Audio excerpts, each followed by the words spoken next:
The jungle breathes in secrets. Every rustle of leaves, every drop of rain sliding down a mossy trunk feels like a whisper from another time. The camera glides low over a canopy so thick that sunlight seems to hesitate before entering. Somewhere beneath that emerald ocean lies something ancient, something that refuses to die, even after centuries of silence. In the opening moments, the narrator's voice breaks the hush. They say the jungle remembers. It's a sentence heavy with both awe and warning. The sound design hums with cicadas and the distant rumble of thunder. Then, as the camera pans over an endless sprawl of green, a faint outline appears, a rectangle too precise, too deliberate to be natural. At first glance, it might be nothing more than the imagination of explorers desperate for discovery. But as the mist clears, the lines sharpen. Something man-made hides beneath this wilderness. Local tribes have always spoken of it. Their elders tell stories around fires of cities swallowed by the earth, of towers that touch the clouds before being devoured by roots and vines. The outsiders, of course, never listened. For centuries, these tales were labeled superstition, a poetic way of explaining strange hills and stones found deep in the forest. Yet, in every legend, there was one constant. The jungle didn't just cover the kingdom, it protected it.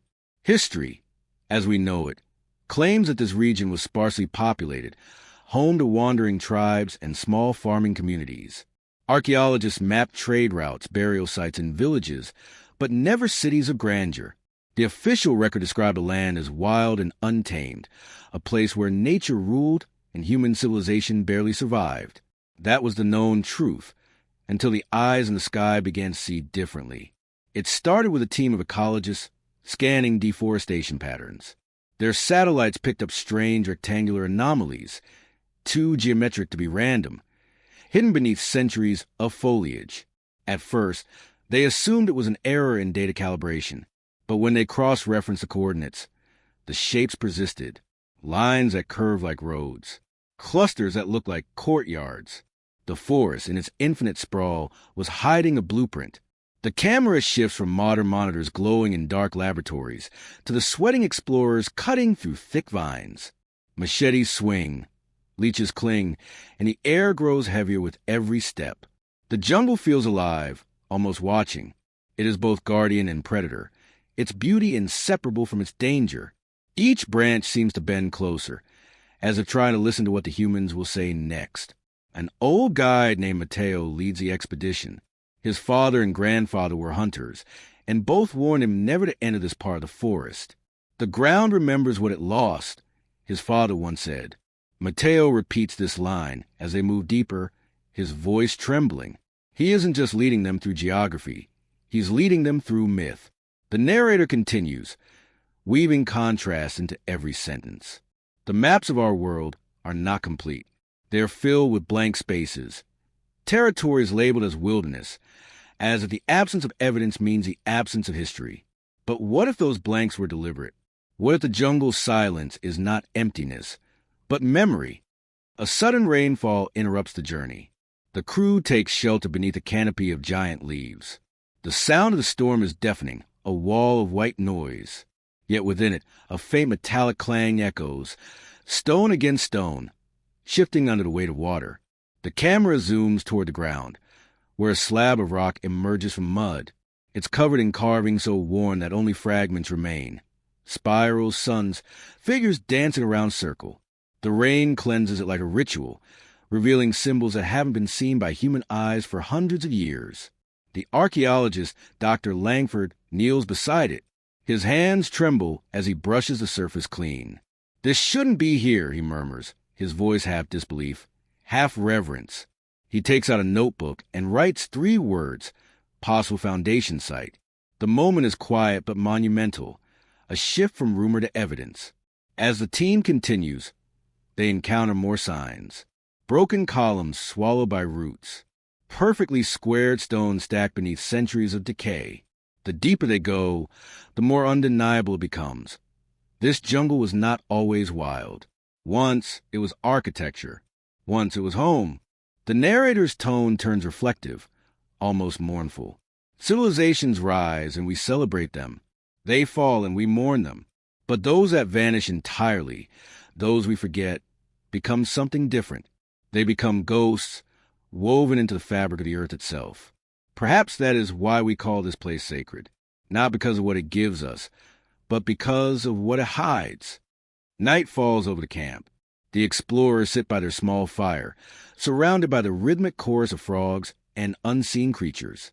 Mateo tells a story passed down by his ancestors. He speaks of a king who angered the sky, whose people built temples to beg forgiveness. When the gods refused to listen, the earth rose to consume them. The others laugh politely. It sounds like myth, but when the flames flicker and shadows move across the trees, the laughter dies quickly. Cut to an aerial shot at dawn. Mist crawls over the treetops, golden light slicing through the canopy.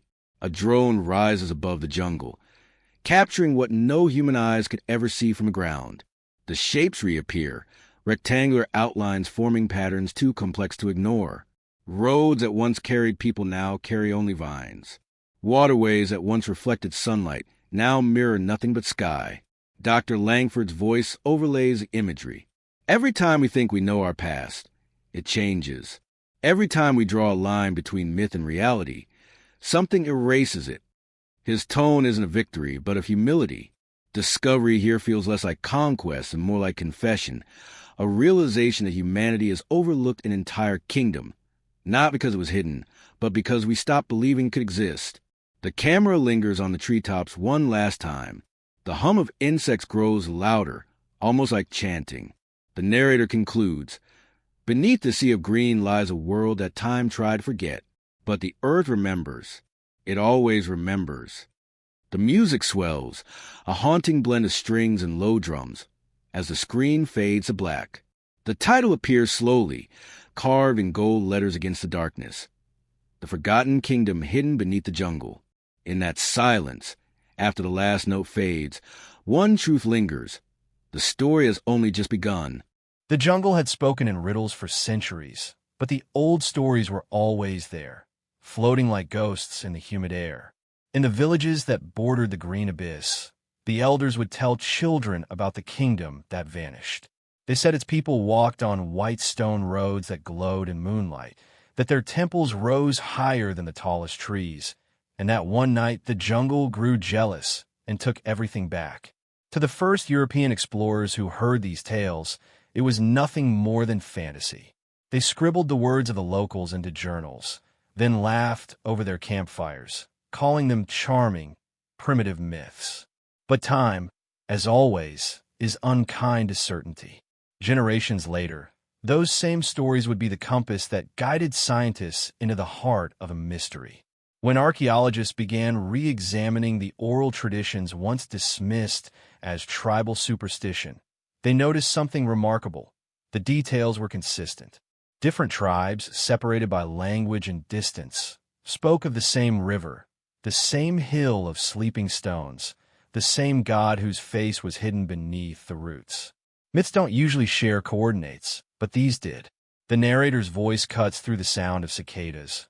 What if the stories we once ignored were the truest maps we ever had? It's a simple question, but it reshapes everything that follows. Old expedition record from the 19th century resurface, tattered notebooks, faded ink, water-damaged pages. One entry, dated 1874, describes an explorer's guide refusing to continue deeper into the forest. He says the spirits of builders still live here, the explorer wrote, and that the forest eats those who dig where the king sleeps. For decades, these notes were archived as curiosities. Today, they're being reread as evidence. In a dimly lit archive room, historians lay out these journals beside modern satellite images. The contrast is almost poetic. The crude sketches of hills and rivers drawn by hand align perfectly with the digital contours of LiDAR scans. What was once mocked as superstition now matches scientific data point for point. The legend of a buried city is no longer fantasy. It's a forgotten history waiting to be recognized. The film cuts to interviews with local elders. Their faces are lined with time, their voices slow and melodic. One woman, her hair silver like moonlight, speaks of the people of the mist. They were not gods, she says softly, but they walked among them. She describes temples that breathed smoke and music, lakes that reflected the stars so perfectly they were called the eyes of the sky. Her story drifts into silence, and then she adds something that chills everyone present. The forest is their tomb, but also their punishment. Contrasting against this, an academic voice enters, a historian in a crisp white shirt speaking in measured tones. There is no evidence, he says, that any advanced civilization existed here before the 9th century. Oral traditions can't be treated as fact. They are allegories, not records. Yet, even as he speaks, the camera pans across excavation footage, massive stone blocks emerging from roots thicker than a man's arm. The imagery contradicts his words, and the silence that follows his statement speaks louder than any argument. For hundreds of years, the Western world believed history was written only in stone and ink. Words passed through generations of storytellers were seen as unreliable, too human, too fluid, too emotional. But in the jungle, stone crumbles faster than memory fades. The people who once lived here did not carve their truth into walls. They carried it in song and firelight, in the rhythm of their dances and the prayers whispered to the trees. That's why their legacy was never found in libraries. It was hidden in lullabies and rain chants, waiting for someone to finally listen. A young anthropologist named Dr. Inez Corral leads the modern study of these legends. In her tent, filled with sketches and old cassette recordings, she explains her breakthrough. When I compare the myths of 3 separate tribes, I realize they describe the same migration path, the same loss. They even named the same river, using words that come from a language that shouldn't exist anymore. Her tone is part awe, part defiance. The deeper she listened, the clearer it became that these were not just stories. They were records, records without ink. The narrator interjects. History prefers written words because they do not argue back. But memory speaks in whispers, and when we ignore it, it becomes myth. Footage cuts to an ancient rock face covered in faint carvings. A drone sweeps across it, revealing patterns that align with traditional tribal embroidery motifs still used today. It's as if the people who remain have been unconsciously preserving fragments of their ancestors' civilization through art, through rhythm, through design. The border between folklore and archaeology grows thin, almost transparent. As dusk falls over the jungle, the documentary slows. The camera follows fireflies weaving through the darkness while the narrator speaks softly, almost as if not to disturb the past.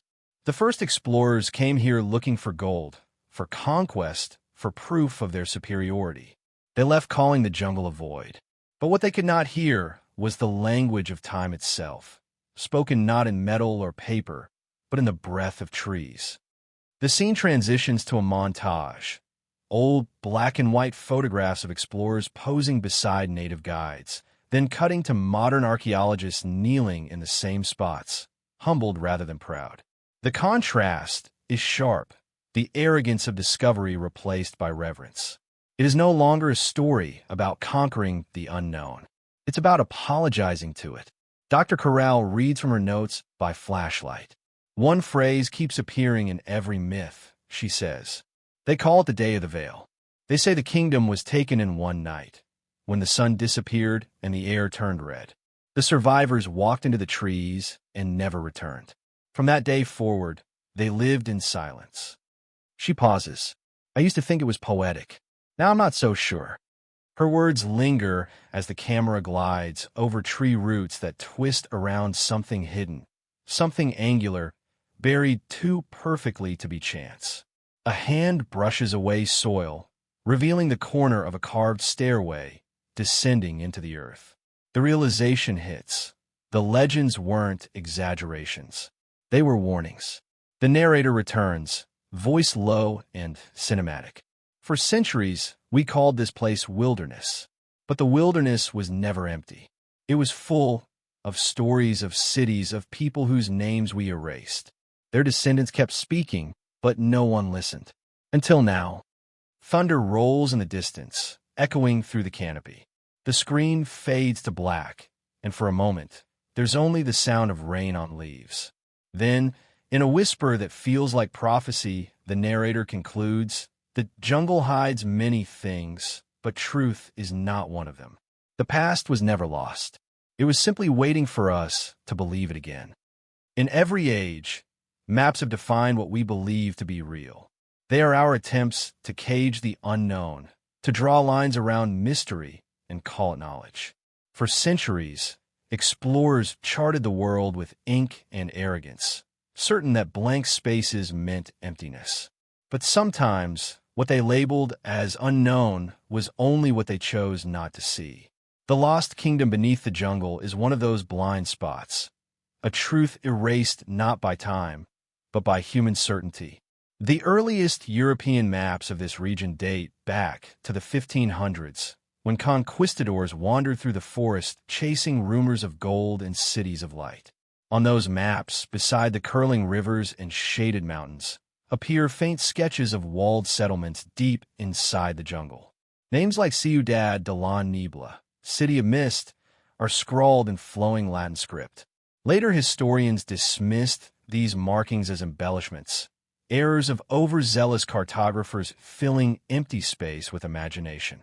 Yet, curiously, those same sketches align almost perfectly with the modern coordinates of the LiDAR anomalies found today. The camera pans across a table covered in fragile parchment. A gloved hand gently smooths the surface of a centuries-old map. The ink has browned, the paper torn at the edges, but the geometry remains unmistakable, a perfect square grid carved into wilderness. The narrator's voice drops low, almost reverent. Every map tells two stories, the one we see and the one we refuse to believe. In the 17th century, missionaries claimed to have reached the stone roads of the forest. Their journals described strange ruins where trees grow from towers and faces of kings are swallowed by moss. These accounts were recorded, archived, and then quietly forgotten when later expeditions found nothing but endless green. Over time, the entries were classified as errors, exaggerations born of tropical fever and homesick minds. But new evidence suggests they were not imagining. They were witnessing a civilization on the edge of complete erasure. Dr. Rafael Ortega, a historical geographer, unfolds a digital replica of one such colonial map. "Look here," he says, tracing a river with his stylus. "This is the same curve we see in satellite images. And these markings, they match the elevation lines of an ancient causeway." His voice trembles slightly, caught between awe and disbelief. They were right. They mapped what they saw.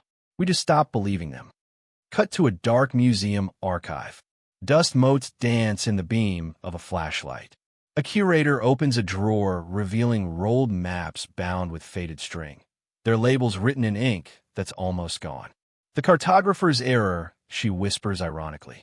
That's what historians once called this entire section of early mapping history. But now, those so-called errors look less like mistakes and more like confessions, an attempt to record something forbidden, something that later institutions preferred to bury under scientific corrections. The narrator contrasts the two narratives. History says there was no city here, but the maps disagree. History claims explorers lied. The maps insist they told the truth. Between these two realities lies a silence stretching 500 years. In the 1800s, during the height of imperial exploration, map-making became a weapon of authority. To draw a place was to own it. To erase it was to deny its existence. The forgotten kingdom, absent from most modern atlases, became a casualty of this politics of paper. When no one redrew its name, it disappeared, not in the earth, but in the mind. Civilization is fragile that way. It survives only where it's written.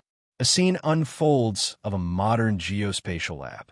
Screens glow with layered data, colonial sketches, topographical scans, heat maps, and elevation models.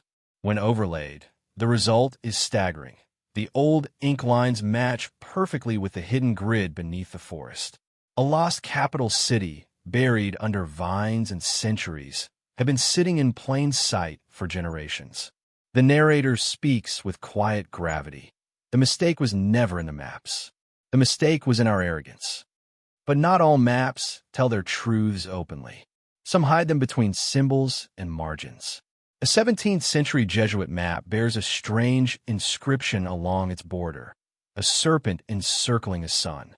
For decades, scholars debated its meaning, assuming it to be decorative. Yet, when placed over the satellite model, the serpent's curve aligns precisely with a circular ridge formation around the ruins. It was a warning in code, perhaps a message only the initiated could understand. The kingdom was real, but forbidden. An old diary entry is read aloud, its words trembling through time. "We found stones arranged like stars," the explorer wrote. "The men fear to camp here. They say the forest is alive, watching. I have mapped what I can before the rains claim the rest." The entry ends abruptly, the ink smear by water. No one ever found the explorer again. His final sketches were retrieved years later, half destroyed, but his coordinates matched exactly with modern discoveries. As the film progresses, the tone shifts from skepticism to revelation. Historians who once scoffed now speak cautiously, rephrasing their conclusions. It is possible, one says, that early records were more accurate than we assumed. Another admits, we may have underestimated indigenous accounts. They knew this land better than we ever could. The camera captures their faces in slow motion, not embarrassment but humility. The rewriting of history has begun, and it started with an old map everyone had forgotten. The narrator's voice deepens. A single misplaced line can erase a civilization. A single rediscovered one can bring it back. The jungle is shown from above again, endless green, stretching to the horizon. But now faint patterns emerge. Roads, walls, courtyards like veins beneath skin. The camera zooms out slowly until the ancient city grid becomes visible once more, its geometry undeniable. The contrast is clear. What once looked like chaos is now revealed as design. In the closing moments of this section, the narrator reflects, the cartographers were not mistaken. They were silenced by time, by politics, by disbelief. They try to show us a truth we weren't ready to see. But the earth does not forget its own architecture. The jungle covers, but never erases.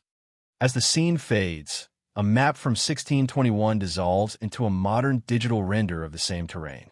The old ink transforms into glowing lines of light, forming the outline of a vanished metropolis. The final line of narration lands softly but with weight.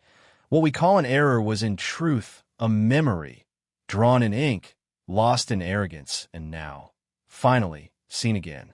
The jungle does not easily surrender its secrets.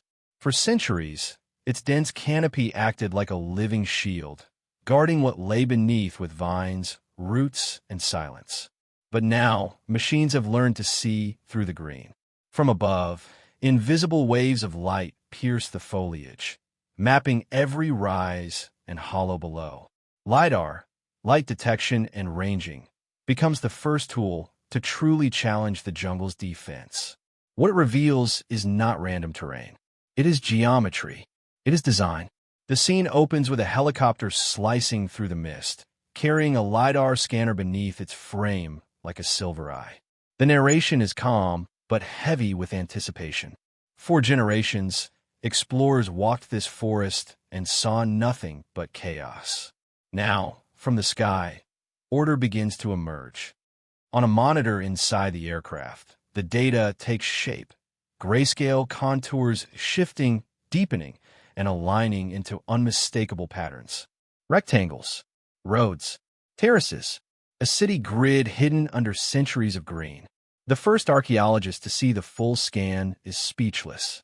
Dr. Langford stares at the monitor, unable to look away. "This can't be natural," he whispers.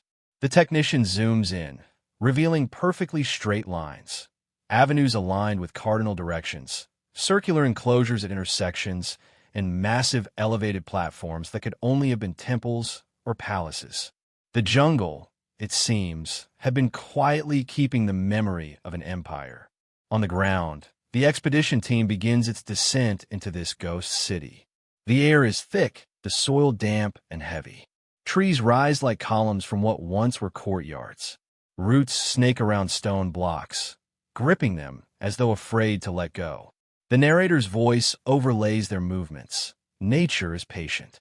When it buries, it does so gently, layer by layer, season by season, until memory itself becomes part of the soil. They reach a clearing where the LiDAR scan predicted a large plaza. At first, there's nothing but leaves and tangled vines. Then, after hours of careful clearing, a single step appears, carved from basalt, perfectly leveled. Then another, and another. Soon, a wide staircase emerges, leading up to what must have been a monumental platform. The air grows quiet, as if even the forest is holding its breath. Dr. Langford kneels, running his hand along the stone. "This was built with purpose," he murmurs. "No random pile of rocks. This was engineered. The stones fit so precisely that not even a blade of grass can slide between them. Each block weighs several tons, yet there's no sign of mortar. Whoever built this understood balance, pressure, and permanence." As the camera pans across the excavation, the contrast becomes clear. Official history called these jungles untamed wilderness, yet here stands evidence of planning, architecture, and civilization. The narrator continues, "For centuries, science called this place empty. But emptiness does not cast shadows.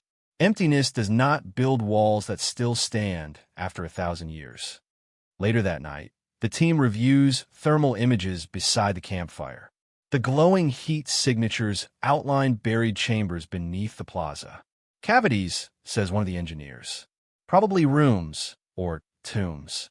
The idea sends a ripple through the group. What lies below could redefine everything they know about the region's past. Footage cuts to dawn. A slow drone shot glides over the canopy as the first light hits the treetops. The LiDAR reconstruction overlays the footage, revealing the invisible city. Roads, canals, courtyards, towers, all mapped in ghostly white lines. This, the narrator says softly, is not the jungle we thought we knew. This is a kingdom reborn in pixels and light.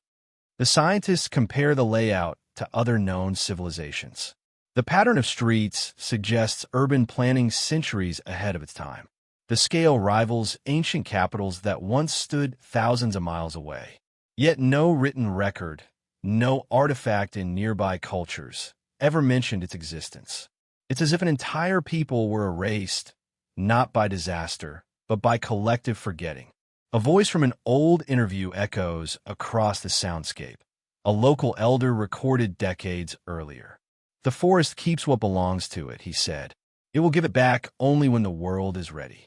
At the time, his words were dismissed as poetry. Now they sound prophetic. The excavation intensifies. Drones hover overhead as workers carefully remove layers of soil. Beneath them, straight lines appear again, remnants of walls buried just below the surface. They find shards of pottery, fragments of sculptures, and a broken carving of a face with eyes like suns. The design doesn't match any known culture in the region. "We're looking at something unique," Dr. Langford says quietly. "Something that doesn't fit into our history books." The narrator's tone deepens. "For decades, we assumed the jungle was the enemy of civilization, a force of nature reclaiming what man abandoned. But what if the jungle was never the destroyer? What if it was the protector?" Rain begins to fall. Heavy drops drum against the leaves as lightning flashes in the distance. The excavation team rushes to cover their equipment. In the downpour, the ruins seem to come alive. The water flows down the steps, tracing ancient drainage paths designed to withstand floods. Even after centuries, the system still works. The people who built this understood the land better than those who later dismissed them as primitive. Dr. Langford stands beneath a tarp, watching the water flow perfectly through carved channels. "They built with the rhythm of the earth," he says. "They didn't conquer nature. They cooperated with it. His words hang in the humid air, echoing the theme that ties everything together. The Forgotten Kingdom wasn't lost because it was weak, but because it was wise enough to hide. As the storm passes, the sun returns, burning away the mist. The team stands in silence, staring at what they've uncovered: a stairway, a courtyard, and the unmistakable foundations of a temple. The narrator speaks softly. In a language of ruins, silence is not emptiness. It is endurance. The camera rises slowly, pulling back to reveal the forest reclaiming the site once more. The canopy closes in like a curtain. The last words of the section land with quiet force. The jungle guards its dead, but even guardians tire. When the earth decides to remember, no wall of green can stop it. The discovery of the stone fragments changed everything. They were small, weathered, and scattered near the edge of the excavation site, pieces of something once whole. When archaeologists first picked them up, they assumed they were ordinary decorative carvings. But as light fell across their surfaces, faint markings emerged. Lines, curves, and loops that looked intentional, deliberate. Someone had written here long before the jungle claimed it. And yet, no one could read what they said. In a lab tent, the fragments were arranged carefully on a long wooden table. Dr. Inez Corral, a linguist specializing in extinct languages, examined them under a magnifying glass. She whispered to herself, tracing the symbols with a gloved finger. This is not Mayan, not Olmec, not anything we've seen in this region. Her tone shifted from curiosity to disbelief. She snapped photographs, ran digital overlays, and compared them against hundreds of ancient scripts stored in databases across the world. None matched. It was as if the language had appeared out of nowhere and vanished without leaving descendants. The narrator's voice carries a quiet intensity. Every civilization leaves behind two legacies: their ruins and their words. Stones tell us how they lived. Words tell us who they were. When both disappear, history becomes a ghost story. Days passed as researchers pieced together the shards like a puzzle. One fragment showed a pattern that resembled celestial movements, a sun surrounded by spiraling dots. Another depicted figures kneeling before what seemed to be a gate or portal. A linguist suggested it might represent a calendar, while another thought it was a hymn. Nothing fit perfectly, but all agreed on one unsettling detail. The level of abstraction was far too advanced for the timeline historians had assigned to this region. Whoever made these carvings understood symbols, not just language. They were encoding ideas. Night fell, and the team gathered around the artifacts lit only by lamps. The carvings shimmered faintly under the glow, the grooves forming shadows like script still alive. Dr. Corral read aloud her observations. The writing flows in a continuous loop. It doesn't break into separate words. It feels cyclical, almost like the sentence is breathing. Her assistant looked puzzled. Breathing? She nodded. Yes, like it's meant to be read in rhythm, not just sight. Maybe it's not a written language. Maybe it's sung. The idea lingered. Could this lost civilization have created a language based on tone and vibration rather than fixed letters? The concept sounded impossible until an acoustic engineer tested one of the larger fragments. When he struck the stone gently, it produced a resonant hum. The frequencies aligned in harmonic patterns, too precise to be accidental. These stones were tuned, he said quietly. They were meant to be heard. The narrator reflects. We assumed silence meant ignorance. But perhaps they spoke in ways we've forgotten how to listen to. Over the next week, dozens more fragments were unearthed.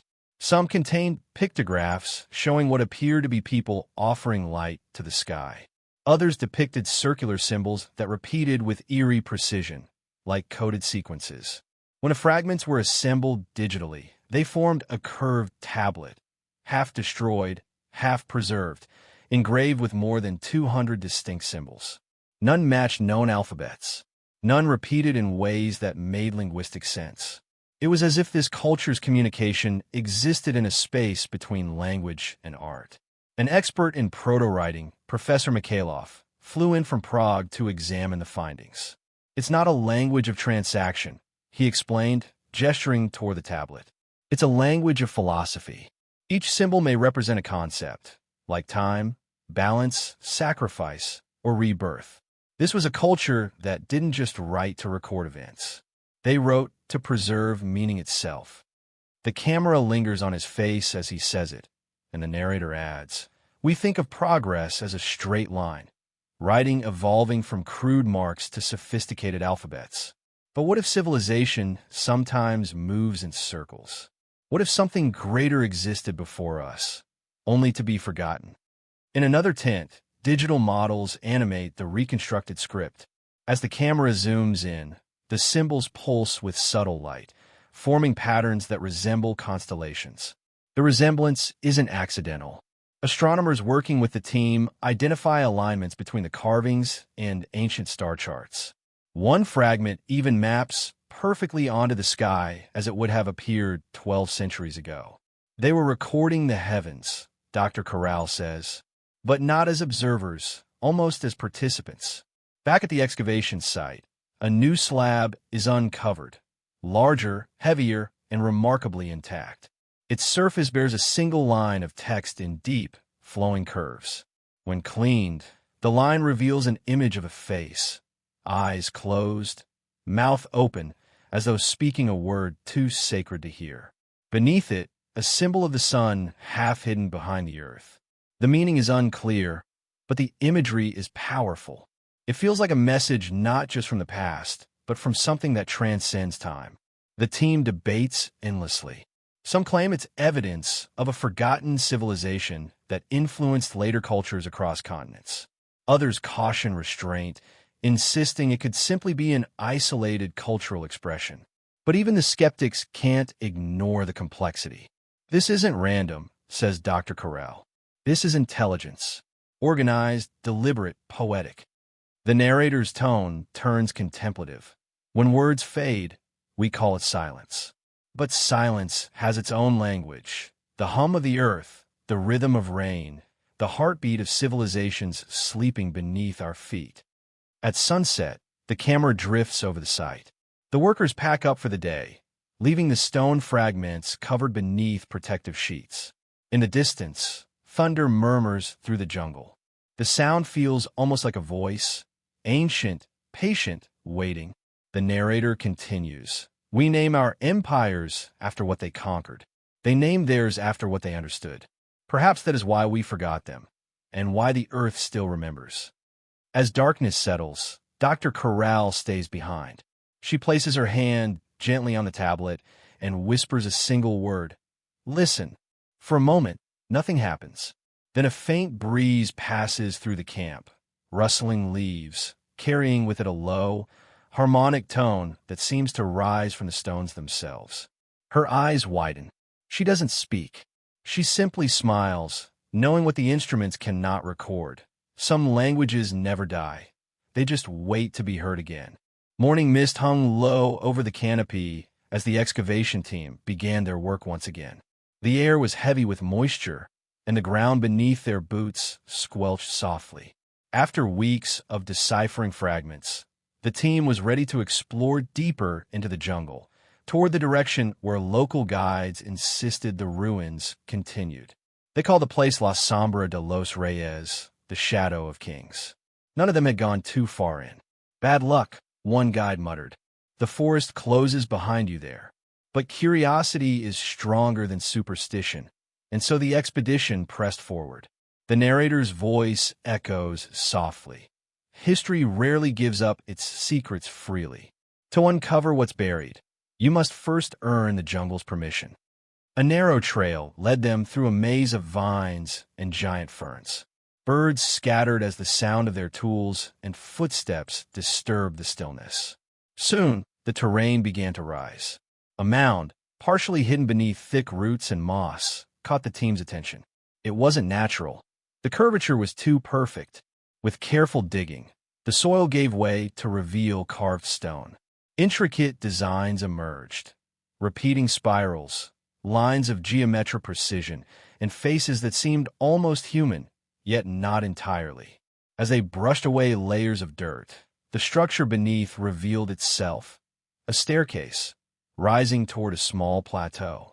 Each step was engraved with symbols similar to those found on the earlier tablets. The deeper they cleared, the more apparent it became. This was no mere ruin. It was a ceremonial platform. Dr. Corral recorded her observations into a small device. The engravings are aligned by orientation, not randomness. North to south, each line corresponds with a celestial event. This wasn't a temple for worship. It was a map, or perhaps a memory. The narrator continues. In the jungles of Central America, many civilizations built monuments to honor their gods. But this one was different. It seemed to honor something far more abstract, the rhythm of existence itself. As sunlight broke through the trees, it struck one of the carvings, illuminating a series of circular depressions on the stone floor. When examined closely, these depressions matched the star positions from ancient astronomical charts. Yet one particular cluster didn't correspond with any known constellation. Instead, it mirrored a formation visible only from a specific point in the sky, thousands of years ago. It was as if the builders had encoded a message not for their time, but for the future. Dr. Corral stood in silence, her mind racing. They wanted to be remembered, she murmured, not by the people around them, but by those yet to come. As the camera pans across the site, the scene shifts to night. Under the starlit sky, the same stones seem to glow faintly, reflecting moonlight in strange geometric patterns. The team sets up scanning equipment to create a 3D model. A geologist, Dr. Faulkner, analyzes the rock composition. This material isn't native to the region, he reports. It was transported miles, maybe hundreds of miles, from a volcanic site near the coast. The precision of the cuts suggests tools far more advanced than we've accounted for. The discovery unsettled the team. The jungle had yielded many mysteries before, but none that rewrote the laws of capability. Who would move these stones? And why build such a complex structure deep in a place so remote? By the fire that night, the discussion turned philosophical. Maybe they weren't hiding it, said Faulkner, staring into the flames. Maybe they were protecting it from us. Dr. Corral looked up. From us? We didn't exist then. He smiled faintly. No, but maybe they knew what would come after them. The narrator's tone darkens. When civilizations sense their own end, they do not vanish. They encode. They leave breadcrumbs, markers for those who might one day listen. But decoding such messages comes with a cost, the weight of knowing what they try to warn us about. At dawn, they discovered another feature, a small stone chamber buried beneath the steps. Inside were shards of pottery, crystalline dust, and fragments of bone. But most striking was a circular seal embedded into the wall, covered in moss. The seal bore the same cyclical script seen earlier, looping endlessly like the orbit of planets. When the dirt was cleared, a faint shimmer appeared across its surface, like glass catching sunlight. Dr. Corral brushed it carefully and froze. It's not stone, she whispered. It's fused like melted sand. She called over Dr. Faulkner, who confirmed her suspicion. This was exposed to heat exceeding 2,000 degrees Celsius. There's no natural explanation for that here. The chamber's design suggested purpose, perhaps a vault, a place to preserve something sacred. Yet, whatever it once held was gone. Only an emptiness remained, humming faintly with trapped air. The acoustics inside were unusual. When one spoke, the echo didn't return normally. It seemed to curve, folding back like a whisper from another time. The narrator continues softly. Some ruins speak through architecture, others through artifacts. But this one spoke through silence, a silence too perfect to be accidental. Later that evening, the team compared drone scans with previous maps. The structures formed a massive spiral pattern spanning hundreds of meters, centered exactly where the sealed chamber lay. It wasn't random, it was symbolic. The spiral, Dr. Corral explained, represents eternity in nearly every ancient culture. But here it's inverted. It moves inward, not outward, as if they were collapsing time, not expanding it. Rain began to fall, soft at first, then heavy. The jungle swallowed their voices, and the sound of thunder rolled over the hills. In that storm, the stones seemed alive, glistening and resonating faintly under the rain's rhythm. One of the interns swore she felt vibrations through her boots. "Like the ground is breathing," she said, her voice trembling. The camera lingers on the team, sheltering under a tarp, watching lightning illuminate the carved platform. The narrator whispers, "Perhaps they built these monuments not to reach the heavens, but to remind the heavens they still existed." When the storm finally passed, dawn revealed something new. The rain had washed away soil near the eastern edge, exposing more carvings, this time depicting human-like figures encircling a great sphere, arms outstretched. One figure stood apart, marked with radiant lines from its chest. Dr. Corral traced it slowly. "This one," she said, "is giving light, not taking it. Maybe this is their myth of creation, or their myth of ending." Her voice faltered as she looked closer. The figure's eyes were etched with small, circular depressions, the same pattern found on the earlier astronomical carvings. The meaning struck her like lightning. "It's the same map," she whispered, "the one that doesn't exist anymore." The narrator concludes with quiet awe. "They mapped the stars not to navigate the Earth, but to navigate memory itself.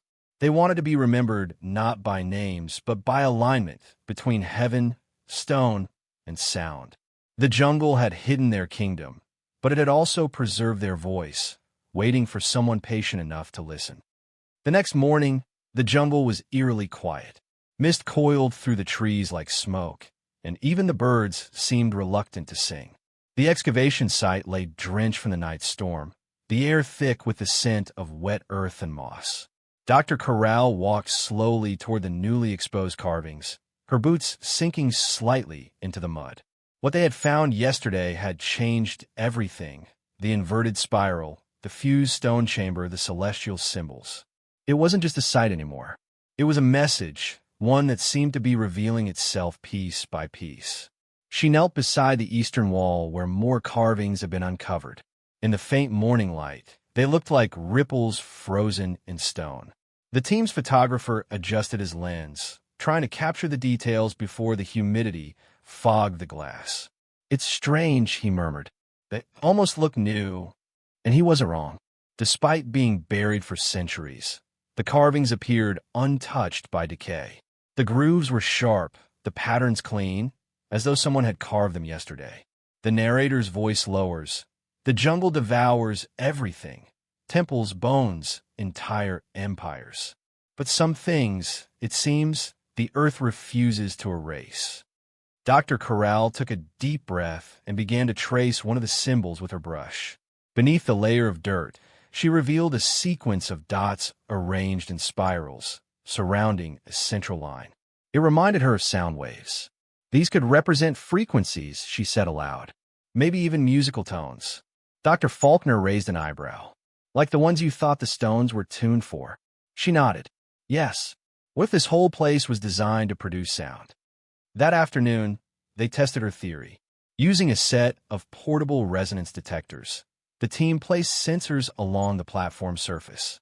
When they struck certain areas with a soft mallet, the vibrations traveled through the stone in rhythmic pulses, harmonic, almost melodic. The jungle around them seemed to respond, the leaves trembling as if stirred by an unseen hand. "It's like the entire structure is an instrument," Faulkner said in disbelief. "A monument you can play," the narrator adds. "Perhaps they built not to be seen, but to be heard. Not to worship, but to communicate. Across centuries, across silence." As the team continued their tests, the data revealed something even more astonishing. The frequencies produced by the stones aligned precisely with known planetary resonance ratios, the natural vibrations of Earth, Venus, and Mars. "It's impossible," said the acoustic engineer, staring at the readings. "They couldn't have known this, not without advanced instruments." Yet the evidence was undeniable. The pattern was deliberate. Whoever built this place understood something fundamental about sound, geometry, and cosmic order, something humanity would not rediscover until millennia later. Dr. Corral's journal that evening was filled with restless handwriting. What if they didn't just map the stars? They mapped vibration itself. The pulse of creation? She paused before writing again. This is not mythology. This is science disguised as faith. The scene transitions to nightfall. The camp glows with dim lanterns as rain begins again, soft and rhythmic. The team sits under the tarp, exhausted but exhilarated. They talk about what it all means. If sound was their language, one in turn muses, then maybe this was their way of preserving it by building it into the ground. Another responds quietly, like a voice that never stops echoing. Dr. Corral stares out into the darkness. Somewhere beyond the trees, the faint hum of the stones seems to pulse again, low and steady, like the heartbeat of the earth itself. She closes her eyes and listens. The rhythm feels ancient, familiar, almost human. It's trying to tell us something, she whispers. The narrator reflects. We imagine lost civilizations as primitive shadows of ourselves. But what if we are their shadows, echoes of a deeper wisdom that once resonated through the world? The following day, a new discovery deepened the mystery further. Beneath a fallen tree at the site's edge, they uncovered a circular pit lined with crystalline fragments. At the bottom lay a smooth, dark stone sphere about the size of a human skull. When sunlight hit it, faint patterns shimmered across its surface, like constellations reflected in water. It's magnetic, said Faulkner, testing it with a compass. Highly polarized, almost like it was manufactured. The sphere seemed to react to sound. When the team played back recordings of the stone vibrations, the sphere vibrated faintly, producing a deep tone. It was subtle but unmistakable. The frequency matched the same resonance found in the main platform. It's connected, Dr. Corral said in awe, like a key that activates the monument. The narrator's tone becomes hushed. It was no longer an excavation. It was an awakening. As dusk approached, the jungle filled with the sound of insects, frogs, and distant thunder. The team decided to test the full resonance one final time before nightfall. They set their instruments along the perimeter, adjusting frequencies to match those encoded in the carvings. Slowly, the sound built, low, then higher, forming a harmonic wave that rippled through the air. The stones vibrated softly beneath their feet, and the magnetic sphere began to hum in unison. Then something unexpected happened. The air itself seemed to shimmer. Birds fled from the canopy. Leaves quivered though no wind blew. The vibrations intensified just enough for the ground to pulse rhythmically. Once, twice, 3 times, and then stopped. Silence fell over the jungle. For a long moment, no one moved. The stillness was absolute, oppressive. Then a faint, distant sound rose from deep within the earth. A tone so low it could barely be heard, but it lingered in their chests like a second heartbeat. Dr. Corral stared at the platform, her voice trembling. We didn't activate it, she said. We answered it. The narrator continues softly. The stones had waited for centuries, buried in darkness, their voice swallowed by time. Now, at last, someone had spoken the same language again. As night deepened, the team gathered around the tablet inside the main tent. The air felt charged, as though the jungle itself was alive and listening. None of them could sleep. The magnetic sphere sat in the center of the table, pulsing faintly with residual energy. When one of the interns placed a metal instrument near it, the compass needle spun wildly, then stopped, pointing toward the east, toward deeper jungle. Dr. Corral closed her journal with a quiet resolve. Tomorrow, she said, we follow it. The narrator's final words for the section fade over the sound of nocturnal insects. Knowledge buried is not knowledge lost.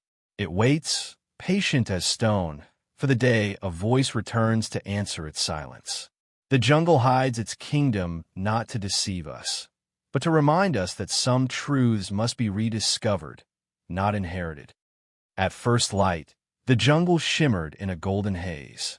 Dew clung to every leaf, and the air carried the heavy, sacred stillness that always followed the storm. The team moved with quiet urgency, packing their gear, following the compass that refused to settle. Its needle still pointed east toward the unknown. Dr. Corral led the way, the magnetic sphere secured in a padded case across her shoulder. Behind her, the others trudged through the tangled undergrowth, their machetes slicing through vines that hung like green curtains. None of them spoke much. There was a tension between awe and fear, the kind that only comes when one senses they're walking towards something ancient that wants to be found. The narrator's voice unfolds softly. In every civilization story, there comes a moment when curiosity crosses into reverence, when discovery feels less like conquest and more like being chosen. After several hours, the jungle began to change. The air grew cooler, the vegetation denser. The ground dipped into a shallow valley, carpeted with moss and scattered with stones that didn't seem natural. Some were rectangular, aligned in faint geometric patterns beneath the soil. Dr. Faulkner knelt to examine one. "Cut stone again," he said, "and not just scattered. They form a perimeter." Following the compass, they reached a clearing. There, half buried beneath the earth, lay what appeared to be an enormous circular platform, larger than any structure they had yet uncovered. Vines clung to its edges, and trees had grown through its cracks. In its center was a depression filled with still water, reflecting the gray sky above. When Dr. Corral approached, the magnetic sphere in her case began to hum softly, vibrating against its container. She froze. "It's reacting again," she whispered. The narrator continues. The closer they came, the stronger the response. It was as if the stones recognized the return of a forgotten voice. They set up camp on the edge of the clearing, careful not to disturb the central pool. Scans revealed that beneath the water lay a large circular stone disc engraved with spiral etchings. The pattern was identical to the one found at the previous site, but here it was complete. It spanned nearly 20 meters across, perfectly symmetrical, and its design converged on a single point at the center. Dr. Corral studied the readings from their sensors. "The energy here is off the charts," she said. "There's a magnetic field fluctuating below us. It's stable but alive." Faulkner frowned. "Alive. Not biologically," she clarified, "but it changes, like it's breathing." They lowered a drone into the pool for a closer look. The camera revealed smooth, dark stone beneath the water surface, so polished it reflected like glass. As the drone descended, the compass back at camp twitched violently.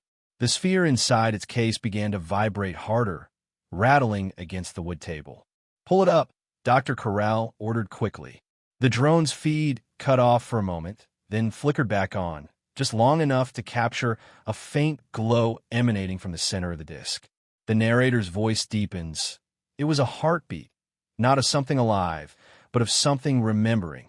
Night fell heavy and humid. Around the campfire, tension simmered. The team debated what to do next. "We can't disturb it," said one archaeologist firmly. "If it's a burial site, it's not a burial," Dr. Corral interrupted. "It's a mechanism. I think the sphere we found is part of it." No one slept much that night. The jungle around them remained unervingly silent. Even the insects seemed to avoid the clearing. Around 3 a.m., Dr. Corral awoke to a faint hum, low and rhythmic. She sat up, realizing it was coming from the magnetic sphere. Its faint light pulsed in sync with something outside, something deep underground. She unzipped her tent and stepped into the clearing. Mist rolled over the pool, silver under the moonlight. Ripples spread across its surface in perfect concentric circles. Without touching it, the water seemed to respond to her presence. She held the sphere closer, and the hum grew louder. Her breath caught. For a moment, the surface of the pool shimmered, not just with reflection, but with depth. Beneath the ripples, faint patterns of light moved like constellations. The narrator whispers. She had come searching for the past, but the past was already awake, waiting for someone to listen. The next morning, the team analyzed the data recorded overnight. Seismic sensors had detected faint rhythmic tremors at regular intervals, as if something vast beneath the earth was resonating with their presence. Faulkner stared at the printouts. "It's repeating every 6 hours, almost like a cycle." Dr. Corral turned toward him slowly. The solar cycle, she said. They built this to synchronize with the movement of the sun. It's an astronomical clock, one that uses sound instead of gears. The revelation was staggering. The platform, the resonance, the sphere, it all connected. The entire system was designed not as a temple, but as a living calendar tuned to the pulse of the planet and the heavens above. A civilization that measured time not by numbers, but by vibration itself. As the camera pans out, the narrator reflects. Modern science divides time into seconds, minutes, years. But to those who built this, time was not a measure. It was a song, a rhythm that all creation moved to. And when their song ended, they left behind its echo in stone. By late afternoon, as the sun began to dip behind the canopy, the team conducted one final experiment. They placed the sphere at the center of the pool, resting on a metal tripod above the water's surface. Slowly, the sphere began to rotate. Not by wind, not by touch, but seemingly on its own, guided by unseen magnetic currents. Then came the sound, a low, resonant hum that vibrated through the ground. The water quivered in perfect harmony, forming ripples that aligned with the carved spirals below. Everyone stood in silence, unable to move. The hum deepened, grew warmer, almost human in tone. For a brief moment, the air shimmered, and a faint image reflected on the surface. Shapes, shadows, perhaps even faces. Then, as quickly as it began, the sound stopped. The sphere went still. The jungle fell silent again. Dr. Corral exhaled shakily. "It's communicating," she said softly, "but not in words, in resonance." Faulkner stepped closer, his voice low. "If that's true, then what's it saying?" Dr. Corral looked toward the glowing horizon and whispered that it remembers us. The narrator's closing words for the section linger over the shot of the calm pool. Every ruin tells a story of loss. But some do more. They remind us that memory itself is alive. Buried beneath the jungle lies a kingdom that never died. It only waits for the right frequency to be heard again. The jungle awoke with a strange calm the next day, as though it too was catching its breath after the night's events. A light mist hung in the air, diffusing the morning sun into soft halos that shimmered through the leaves. The team gathered near the circular pool, silent and heavy-eyed, still haunted by the memory of the humming sphere and the rippling light that had danced across the water. No one spoke of what they thought they saw, but it lingered unspoken between them, a shared sense that the line between myth and reality had blurred. Dr. Corral stood at the edge of the platform, notebook in hand, staring at the still water. She scribbled a few words, then stopped. "We've been asking what it means," she said quietly. "But maybe the better question is who it was meant for." The others looked at her uncertainly. Faulkner stepped forward, rubbing the back of his neck. "You think it was a message?" She nodded. "Yes, but not for them. For us." The narrator's voice fades in. "For centuries, humanity has dug through the earth, chasing traces of its own origin. But what if the past was never lost? What if it's been calling to us all along, waiting for us to reach the right moment in time to listen?" The team began analyzing the recordings from the night before. When they slowed the audio of the resonance, they discovered something astonishing, patterns in the frequencies that weren't random. The tones formed mathematical ratios, consistent across multiple recordings. It was as if the sound itself was structured, deliberate, encoded. One of the sound engineers played it through a spectrogram, and what appeared on the screen made everyone go silent. A series of geometric shapes, circles, triangles, spirals, arranged in perfect symmetry. Faulkner leaned closer. "That's not just resonance," he murmured. "That's information." The narrator deepens. Sound as code. Frequency as language. To them, words were not written or spoken. They were shaped through vibration, bound into stone and earth, so that even when their civilization vanished, their voice would endure. As the team debated how such knowledge could have existed thousands of years ago, one of the interns made a surprising connection. "These geometric patterns," she said, pointing to the spectrogram, "they resemble cymatics. Dr. Corral turned to her sharply. Cymatics? You mean sound wave geometry? The intern nodded. Yes. Modern physics shows that certain frequencies produce specific shapes when they move through matter. Sand, water, even air sound organizes it. Maybe they discovered that. The realization spread like a chill. If the ancient builders had mastered cymatic resonance, they might have created structures that could manipulate energy, vibration, even emotion. Suddenly, the harmonic design of the ruins made sense. The circular layout, the spiral carvings, the resonant stones. This wasn't art or religion. It was science of a forgotten kind. That afternoon, the team decided to test the hypothesis. Using controlled frequencies, they played tones identical to the ones decoded from the previous night. The response was immediate. The stones began to vibrate softly, and faint ripples formed on the pool's surface again. The magnetic sphere, though untouched, began to hum. It's like a circuit, Faulkner whispered. Everything here is connected. The narrator continues. Civilizations are remembered for their wars, their kings, their monuments. But this forgotten kingdom, may have built its legacy not in conquest, but in harmony. They turned the earth itself into a living instrument. As they increased the resonance slightly, a faint shimmer of light appeared again, subtle, then stronger. This time, the reflection in the pool wasn't random. It formed an image, a circular pattern of lines, radiating from a single point like a sun. The air around them grew warmer. The jungle seemed to fade into stillness. For one long moment, everyone held their breath. Then, as quickly as it came, the light vanished. Dr. Corral looked stunned. We're not just hearing them, she said softly. We're seeing them. The narrator interjects.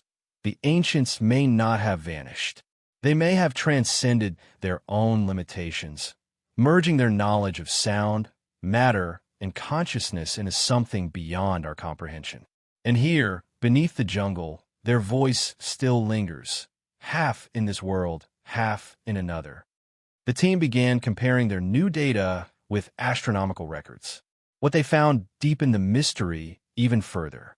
The resonance frequencies corresponded not just with planetary ratios, but with specific alignments of celestial bodies that occurred roughly every 6,000 years. It's a countdown, Faulkner realized. A cycle. They built this to mark when the earth and the heavens would realign. Dr. Corral added, and when that happens, the system activates again. Silence fell across the camp. The implications were staggering. This wasn't simply a ruin. It was a mechanism, a vast, ancient timekeeper designed to awaken when certain cosmic conditions were met. And perhaps, unknowingly, their presence had triggered it ahead of schedule. That night, as rain began to fall again, the team gathered beneath the tarp. Lightning flashed over the trees, illuminating their weary faces. The air was thick with static. The magnetic sphere pulsed faintly, casting a soft glow from inside its case. It felt alive again. Dr. Corral spoke quietly, almost to herself. They built this to last beyond memory, not as a monument to themselves, but as a warning or an invitation. The narrator's tone lowers. Some discoveries open the past. Others open the present. And a few open time itself. Suddenly, thunder cracked, shaking the ground. The sphere's light flared bright for an instant, then dimmed. A tremor rippled through the clearing, subtle but real. Everyone froze. Faulkner stared at the instruments. That wasn't thunder, he said grimly. It came from below. The rain intensified, drumming against the tents. The compass spun again, wildly, pointing in no fixed direction.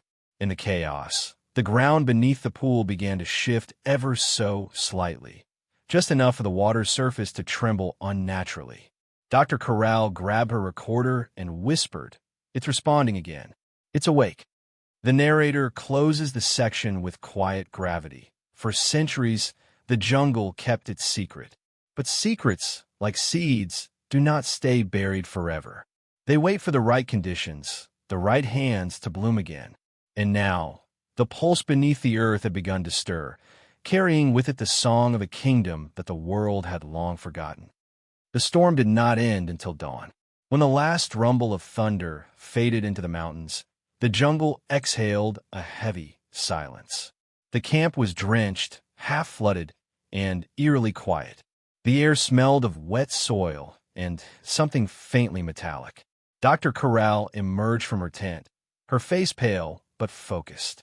The instruments had short-circuited during the night, yet the magnetic sphere inside the containment case still glowed faintly, as if untouched by the chaos around it. "It shouldn't be possible," Faulkner muttered, brushing mud from his jacket. Everything else lost power, except that. They gathered around it again, watching the slow, rhythmic pulse emanating from within. It wasn't constant. It followed a distinct pattern. 3 slow beats, 1 pause, 2 quick pulses, over and over. The sound engineer played it back through a recorder, and when slowed down, it formed a sequence of tones nearly identical to the ones encoded in the ruins' acoustics. "It's like it's speaking," someone whispered. Dr. Corral's eyes glimmered with realization. "No," she said quietly. "It's responding." The narrator's voice settles over the scene. "Throughout human history, we've believed that discovery is a one-way process, that we uncover, we decode, we understand. But what happens when the thing we study begins to study us back?" Later that day, as the team repaired their equipment, they noticed subtle changes in the environment. The birds were silent. The air pressure had shifted. Even the insects, normally deafening, were absent. The jungle felt suspended, as if holding its breath. Faulkner frowned at his compass. It was still spinning erratically, but the motion had slowed, settling intermittently in one direction, toward the base of the ancient platform.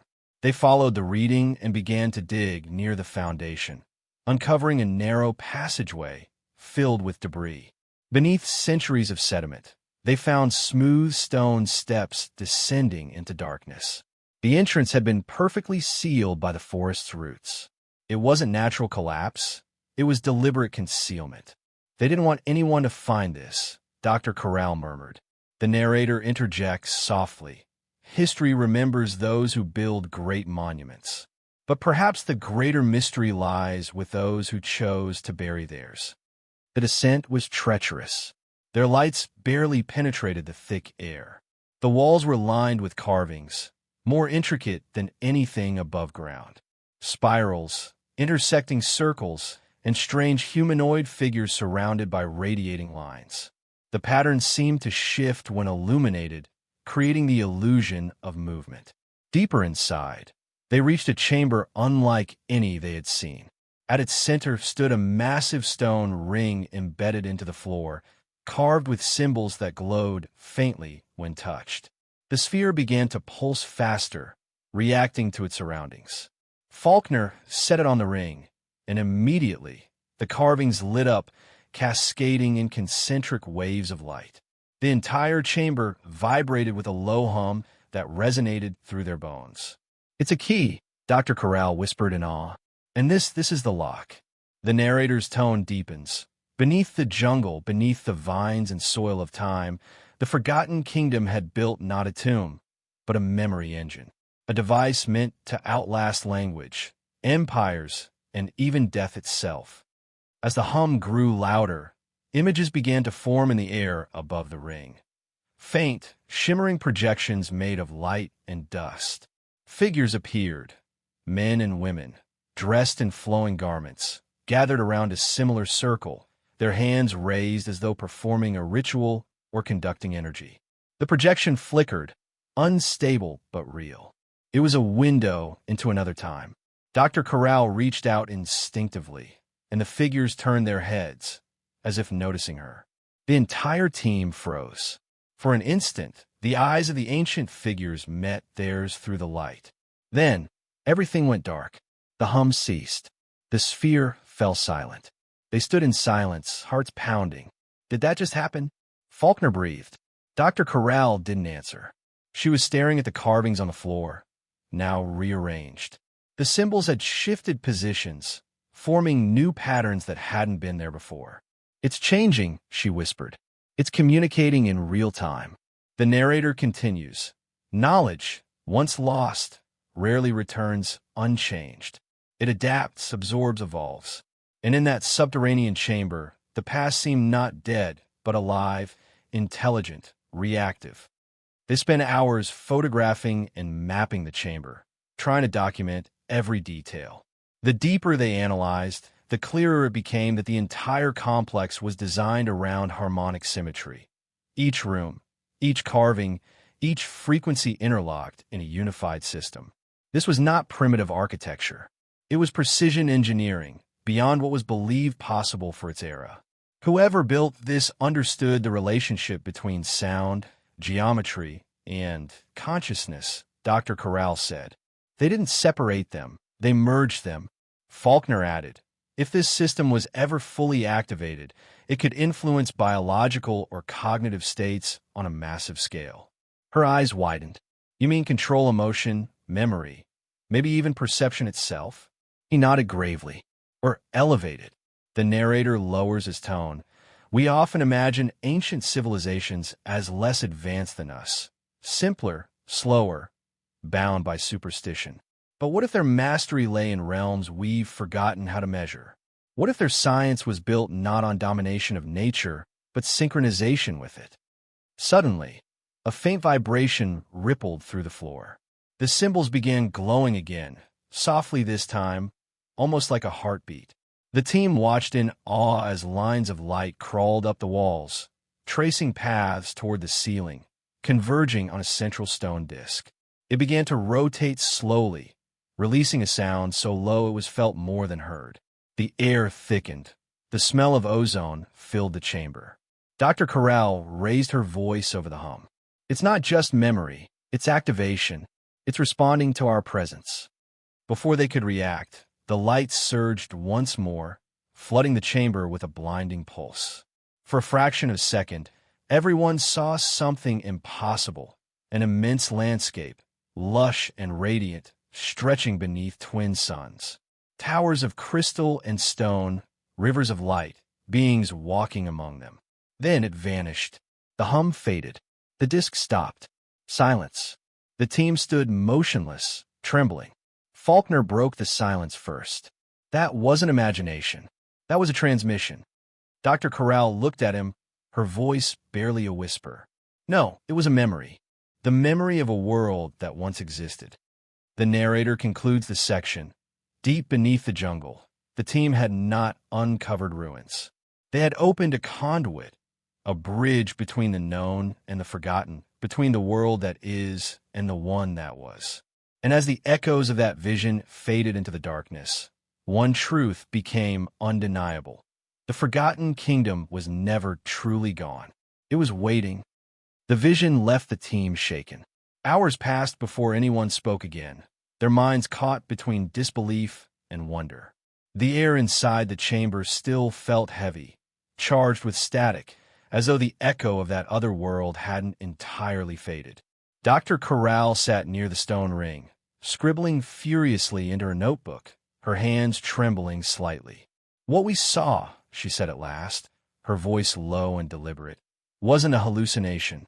It was an encoded projection, a memory stored within the architecture itself. Faulkner rubbed his temples, still trying to steady his breathing. Encoded? You mean these stones, this entire structure, holds data? She nodded. Yes. Not digital, not like our computers. Something far more advanced. Biological, maybe even quantum. It's consciousness-based. That's why it reacted to us. We didn't activate it by force. We completed it. The narrator's tone slips in. Throughout history, humanity has built machines to record what we know. But perhaps the ancients learned how to make matter itself, remember, how to bind memory into stone, water, and vibration. To them, the earth wasn't a container for life. It was the memory of it. As the morning light filtered faintly down the tunnel, the team replayed the data from their sensors. Every device had registered the same surge, an electromagnetic spike that lasted precisely 7 seconds. Within that window, their instruments had recorded a burst of structured frequencies far beyond normal auditory range. When translated into visual form, they formed complex spirals resembling DNA helices. The implication was staggering. The ancient resonance wasn't just architectural or acoustic, it was biological. Dr. Corral stared at the pattern on the monitor. They weren't just building temples, she whispered. They were experimenting with life itself. Faulkner frowned. You mean genetic manipulation? Maybe, she said softly. Or something more subtle. Maybe they found a way to merge consciousness with living matter. That's why their civilization vanished. They didn't die out, they transformed. The narrator deepens. We assume extinction is the end. But what if it's evolution in another direction? One that leaves no bones, no ruins, only vibration. Outside the chamber, the jungle had grown eerily still again. The storm had washed away much of the camp, forcing them to move their base closer to the ruins for safety. That evening, as the sun set, they noticed strange patterns forming in the sky. Rings of faint light, like atmospheric halos, reflecting the same geometry found in the ruins below. It's as if the earth and sky are mirroring each other, Faulkner murmured.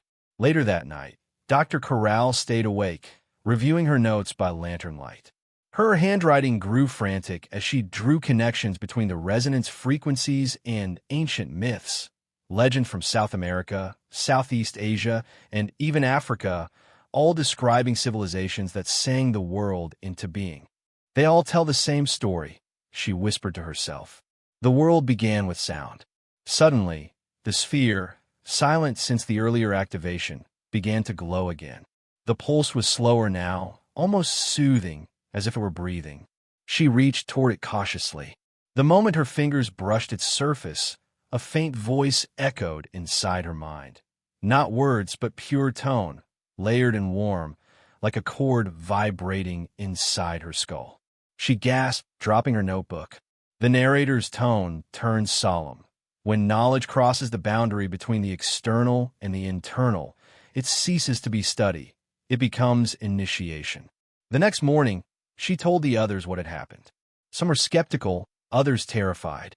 But Faulkner, though shaken, looked strangely calm. Maybe it's not communicating with us individually, he said. Maybe it's aligning us, bringing us into resonance with the system itself. They decided to test the theory. Each member took turns touching the sphere. Each described something different, a vision, a sensation, a sound. One heard distant music. Another saw patterns of light. One felt the weightlessness of floating underwater. But all reported the same overwhelming emotion, belonging. Dr. Corral realized the truth with a chill. It's rewriting us, she whispered, recalibrating our consciousness to understand what it's trying to show. The narrator adds, the boundary between discovery and surrender is razor thin. When we gaze too deeply into the unknown, sometimes it gazes back, not with hostility, but invitation. As days passed, they continued their work, documenting everything with growing obsession. Food and sleep became secondary. The jungle around them seemed to change. Plants grew thicker, roots curled closer to the ruins, as if drawn to the energy pulsing below. Even the air felt different, denser, almost electric. Birds no longer came near. One evening, Faulkner found Dr. Corral standing at the pool above the chamber, staring into the water. Do you feel it? She asked quietly. The pull. It's not just a place anymore. It's a consciousness, and it's waking up. He looked uneasy, and what happens when it's fully awake? Her voice was almost a whisper. Maybe it remembers what happened last time. The narrator speaks softly. Civilizations do not disappear without leaving traces. But sometimes the traces are not meant for those who come after. They're meant for themselves, to find their way back. That night, the sky above the jungle lit up again, this time brighter, clearer. The same circular pattern of light formed directly over the site, perfectly aligned with the carvings below. Instruments recorded a massive energy surge emanating from the ground. The resonance began once more, vibrating through their bodies like a living pulse. The team rushed back into the chamber. The stone ring had activated again, this time without their interference. The symbols shifted faster, rearranging in patterns none of them could follow. The walls trembled. Dust fell from the ceiling. The projection returned, but this time it wasn't the past they saw. It was the future, the jungle receding, cities overgrown, skies burned red. Then, in a flash, another image, a field of light stretching endlessly, calm and eternal. Dr. Corral stared at it, tears in her eyes. "It's showing us both outcomes," she whispered. "What happens if we continue? And what happens if we remember?" The projection faded, leaving only the pulsing glow of the sphere. Faulkner looked at her, his voice hoarse. "Then maybe that's what this is," he said. "A choice." The narrator concludes the section with haunting calm. The Forgotten Kingdom had not built its legacy to warn or to frighten. It had built a mirror, reflecting the truth that every age must face, that creation and destruction are the same song, played in different keys. And beneath the jungle, the melody was beginning again. The following morning arrived without a sunrise. The jungle was cloaked in a gray mist so dense that light seemed unable to penetrate it. The air carried a deep stillness, the kind that pressed on the chest and made every breath feel significant. Dr. Corral stood at the edge of the clearing, her gaze fixed on the faint silhouette of the temple structure barely visible through the fog. The previous night's resonance still hummed faintly in the earth beneath their feet, a low, rhythmic vibration like a heartbeat buried within the soil. Faulkner joined her, clutching a worn notebook. His eyes were hollow from sleepless nights. "We should leave," he said. "Whatever this is, it's not meant for us. The readings are unstable. The magnetic field is intensifying." She didn't turn to him. "You don't understand," she murmured. "It's almost complete. The system is reaching alignment. We're standing at the threshold of something the world hasn't seen in thousands of years." The narrator's voice enters quietly. Curiosity drives discovery. But beyond curiosity lies obsession, the point where knowing becomes a hunger that devours the one who seeks. As the mist began to thin, the others emerged from their tents. The sphere still pulsed faintly in its glass case, brighter now, its rhythm synchronized with the tremors beneath them. It no longer felt like an artifact. It felt alive. The sound engineer checked the instruments. The readings were off the charts. The frequencies emanating from the ground matched the precise harmonic intervals recorded earlier. The countdown had begun again. Dr. Corral gathered the team. "The system is activating," she said, her voice steady but urgent. "We have one chance to document what happens next. Once this reaches full resonance, it may never repeat." Some of the crew hesitated. "And if it's dangerous?" one asked. She met his eyes. "Then we'll be witnesses." The narrator deepens. Throughout history, every civilization has sought a glimpse of eternity. But eternity rarely offers itself gently. It demands surrender.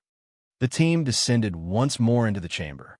The air was thicker, shimmering faintly as if filled with invisible waves. The carvings on the walls were glowing again, brighter than before, the lines of light moving with rhythmic precision. At the center, the stone ring pulsed like a living organ. The moment the sphere was placed on it, the chamber came alive. The hum deepened, rising in frequency until it filled every corner of the underground vault. Dust fell from the ceiling. The air vibrated. The light projections began again, but this time they no longer showed fragmented visions. Instead, a complete panorama unfolded. The ancient city in its prime, lush and radiant, with towers of gleaming stone and terraces filled with golden crops. People moved through the streets, not as images, but as living echoes, translucent and aware. They were not ghosts. They were records, holographic memories tied to the harmonic core of the earth itself. Dr. Corral whispered, "It's their archive, their civilization encoded into resonance. They found a way to live beyond decay." Faulkner's voice trembled. Then what triggered their fall? The projection shifted. The image of light and harmony gave way to one of chaos. Earthquakes, floods, and a blinding flare from the sky. The city crumbled, swallowed by rising water. Yet even as it fell, its people gathered around the great ring, the same structure now before them, and poured their final energy into it. The resonance grew stronger until everything dissolved into pure light. Dr. Corral's face went pale. They didn't perish, she said. They merged with it. They became part of the system. The narrator intones. To preserve their world, they gave up their form. The forgotten kingdom did not die. It ascended into vibration, woven into the pulse of the earth. The chamber began to shake violently. The projection flickered. The symbols blazed white-hot. The instruments overloaded. The sound was deafening, not from volume, but from density. Every frequency layered upon itself, creating a wall of pure resonance that rattled their bones. One by one, the lights on their gear went dark. Then silence. When the vibrations stopped, the chamber was transformed. The symbols had gone dark again, but faint lines of light now ran across the walls, forming a perfect star map. Dr. Corral stepped forward, awe in her eyes. It's a message, she said. Coordinates. They left us a map to where they went. Faulkner frowned. To another city? She shook her head slowly. No, to another state of being. The narrator's tone softens. Every discovery ends the same way. Not in answers, but in invitation. The past does not whisper, it beckons. The air began to vibrate again, softer this time, almost melodic. The sphere pulsed in rhythm with the map's glowing constellations. The sound wasn't chaotic anymore. It was harmonious, calming, like a lullaby sung across ages. The mist from above filtered through cracks in the ceiling, shimmering in the light. Dr. Corral placed her hand over the sphere once more. Her eyes closed. For a moment, her expression changed. Her breathing slowed, her face peaceful. The others called out, but she didn't respond. A faint glow spread from her fingertips to her entire body, outlining her in white light. Then, in a heartbeat, she was gone. The sphere dimmed. Faulkner froze, his voice barely audible. She's part of it now. The narrator continues, steady and calm. In the end, the forgotten kingdom did not remain forgotten.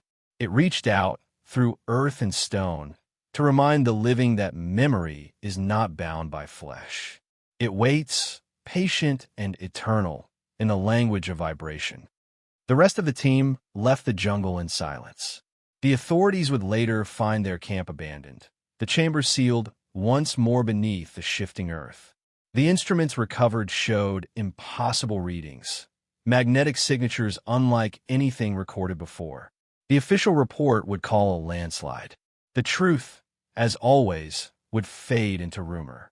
But sometimes, deep within that remote jungle, travelers speak of hearing faint music carried by the wind, tones that rise and fall in perfect harmony, echoing through the trees.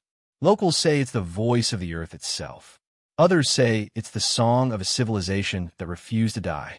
The narrator closes the section with haunting serenity. Beneath the jungle, the heart of the forgotten kingdom still beats. It is not a ruin. It is a reminder that memory, once awakened, can never truly sleep again. Weeks passed since the incident in the jungle. Yet for those who survived, time itself began to feel strange, fragmented, slippery. Faulkner sat alone in a temporary research facility several miles from the excavation site, surrounded by boxes of damaged equipment and incomplete data logs. Every time he played back the recordings from that final night, something inexplicable happened. The footage distorted at precise intervals, the audio warping into a deep resonance, identical to the frequencies recorded beneath the ruins. It was as if the sound had embedded itself into the machines, rewriting their circuitry the same way it had changed them. He paused one of the video frames. For a fraction of a second, a flicker of light appeared behind Dr. Corral in the footage. Not an artifact, but a distinct outline, human-shaped, radiant. He leaned closer. "It's her," he whispered. "She's in the resonance." The narrator's voice fades in deliberate and measured. The line between disappearance and transformation is thin. Some vanish into dust, others into memory, and a few into light. Faulkner's sleep grew increasingly fragmented. Each night, he dreamed of the same sound, low, harmonic waves that seemed to pulse from beneath the earth. In his dreams, he saw the lost city glowing under twin suns, its inhabitants made of light, moving through structures of sound. And always at the center stood Dr. Corral, her voice calm and distant. It isn't over. The alignment is only beginning.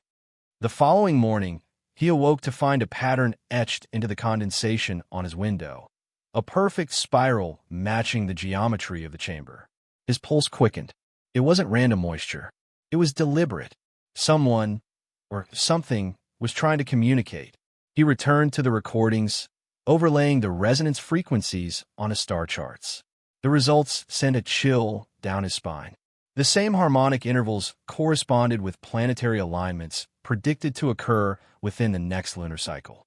The alignment Dr. Corral had spoken of wasn't metaphorical. It was celestial.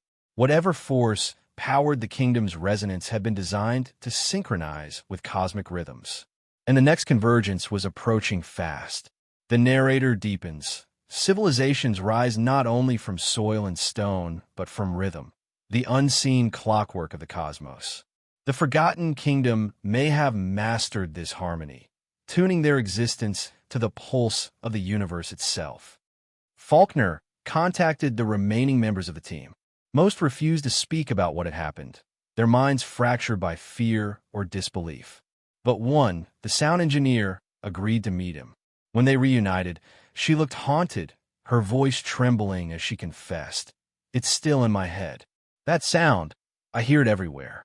In the hum of lights, in the static of radios, even in silence. It's like it's following me." Faulkner nodded. "It's not following you," he said. "It's inside us now." They decided to test the theory. Using the surviving equipment, they reconstructed the frequency pattern from their recordings and played it through low-intensity speakers. The moment the tone began, the room vibrated softly. Objects on the table trembled, aligning in circular patterns. The sound engineer gasped. It's the same reaction as in the jungle. But this time, something new occurred. The air around them thickened, shimmering faintly. The lights flickered. For a brief second, they saw faint outlines, geometric patterns made of golden light hovering in midair, shifting with the rhythm of the tone. Then, as quickly as it came, it vanished. The equipment shut down. The silence afterward felt alive. The narrator intones. Knowledge is a contagion. Once touched, it spreads through everything that remembers, stone, air, or mind. That evening, Faulkner sat outside the facility, staring up at the stars. The constellations seemed subtly different, as though the sky itself had rearranged. He thought about the map of light the ruins had shown, the coordinates pointing not to another place, but to a higher frequency of existence. What if Dr. Corral hadn't vanished at all? What if she had crossed that threshold? He wrote in his notebook, "They didn't ascend to the heavens. They ascended through vibration. They became the medium through which the world remembers itself." The narrator's tone softens. Every myth begins with a fragment of truth. Perhaps heaven and enlightenment were never places, but states, achieved not by faith, but by resonance. Days later, reports began to emerge from nearby villages. Locals claimed to hear strange humming sounds at night, low and rhythmic, rising from the depths of the jungle. Some described glowing shapes beneath the trees. Others spoke of dreams so vivid they woke up weeping. The government sealed off the area, citing geological instability. But Faulkner knew better. He returned to the perimeter one last time under the cover of night. The mist was there again, swirling low over the ground. The closer he got to the original site, the more the air vibrated. His compass spun just as it had before. He followed the pull until he reached the overgrown clearing. The ruins were gone, completely swallowed by vegetation. But the pool remained perfectly still, reflecting the faint light of the moon. He approached cautiously. The air felt charged. As he leaned over the surface, he saw something below. Not his reflection, but the faint image of a city glowing beneath the water. Its towers pulsed gently, rhythmic and alive. And in the center stood a single figure, radiant and calm. Dr. Corral looked up at him, her face serene. Her voice wasn't spoken. It vibrated inside his mind. It's not a warning, James. It's a beginning. We were never meant to discover it. We were meant to remember it. Tears filled his eyes. What do I do? He whispered aloud. Her reply was like the echo of 1,000 heartbeats. Listen. The pool rippled, glowing brighter until the light swallowed everything around him. The jungle vanished. The sky disappeared. There was only sound, layered, endless, eternal. For the first time, he felt not fear, but peace. The narrator concludes. In the forgotten kingdom, time and memory were never separate. They were the same river, flowing backward and forward, carrying every life, every echo, every song. And now, that river had found its way back to the surface. When the light faded, the clearing was empty. The instruments left at the perimeter recorded one final pulse, a perfect harmonic sequence that matched the pattern of a human heartbeat. Then silence. Weeks later, satellite imagery showed faint anomalies beneath the forest floor, new geometric formations arranged in perfect concentric spirals. The jungle had rearranged itself. The earth had remembered, and deep beneath the canopy, where no human foot now tread, the faint hum of resonance continued, steady, eternal, like a heartbeat. Months had passed since Faulkner's disappearance, yet the story refused to fade. Governments silenced the news, official reports were buried, and satellite images were quietly reclassified. But the sound, the resonance, had begun to spread beyond the jungle. Locals claimed to hear it in wind tunnels. Miners deep underground reported rhythmic vibrations echoing through stone, and researchers studying low-frequency phenomena began recording unexplained patterns that matched the same harmonic intervals discovered beneath the ruins. Something was awakening, not in a single place, but across the planet. The narrator's tone turns contemplative. When knowledge is suppressed, it doesn't die. It disperses, waiting for the right frequency of curiosity to bring it back. Dr. Amina Khatri, an acoustic physicist from Cairo University, first encountered the anomaly while studying seismic hums along the Pacific Rim. The readings puzzled her, repeating tones every 42 minutes, identical across multiple continents. She initially dismissed it as coincidence until she stumbled upon declassified fragments of Faulkner's research uploaded anonymously to a dark web forum for fringe archaeologists. The resonance signatures were identical. Driven by both fascination and disbelief, she assembled a small, independent team and set out for the jungle where the Forgotten Kingdom was rumored to have existed. By then, the region had become a no-entry zone, monitored by drones and cloaked in official silence. But through a network of local guides and satellite scans, her team managed to locate what they believed to be the heart of the phenomenon, a region where compasses malfunctioned and wildlife patterns shifted in cyclical rhythms, as though nature itself pulsed to an unseen beat. The narrator deepens the mystery. Empires may vanish, but their frequency remains. The Earth is an instrument still playing songs of forgotten civilizations. On the first night of their arrival, the jungle was eerily silent. The usual chorus of insects and birds had vanished, replaced by a low vibration felt more in the chest than heard through the ears. Amina stood still, recording the sound with her instruments. It wasn't random. It was structured like a symphony of tones layered within the Earth itself. The readings on her monitors spiked rhythmically at precise intervals, forming geometric waveforms that looked almost too perfect. Nature doesn't do symmetry like this, her assistant whispered. Amina replied quietly, unless something taught it how. They ventured deeper the next day, reaching the coordinates that matched Faulkner's last known transmission. But instead of ruins, they found a vast field of spiraling vegetation. Trees bent into circular formations, vines intertwining in precise fractal geometry. Every plant seemed to grow according to a mathematical pattern. The closer they got to the center, the stronger the vibration became.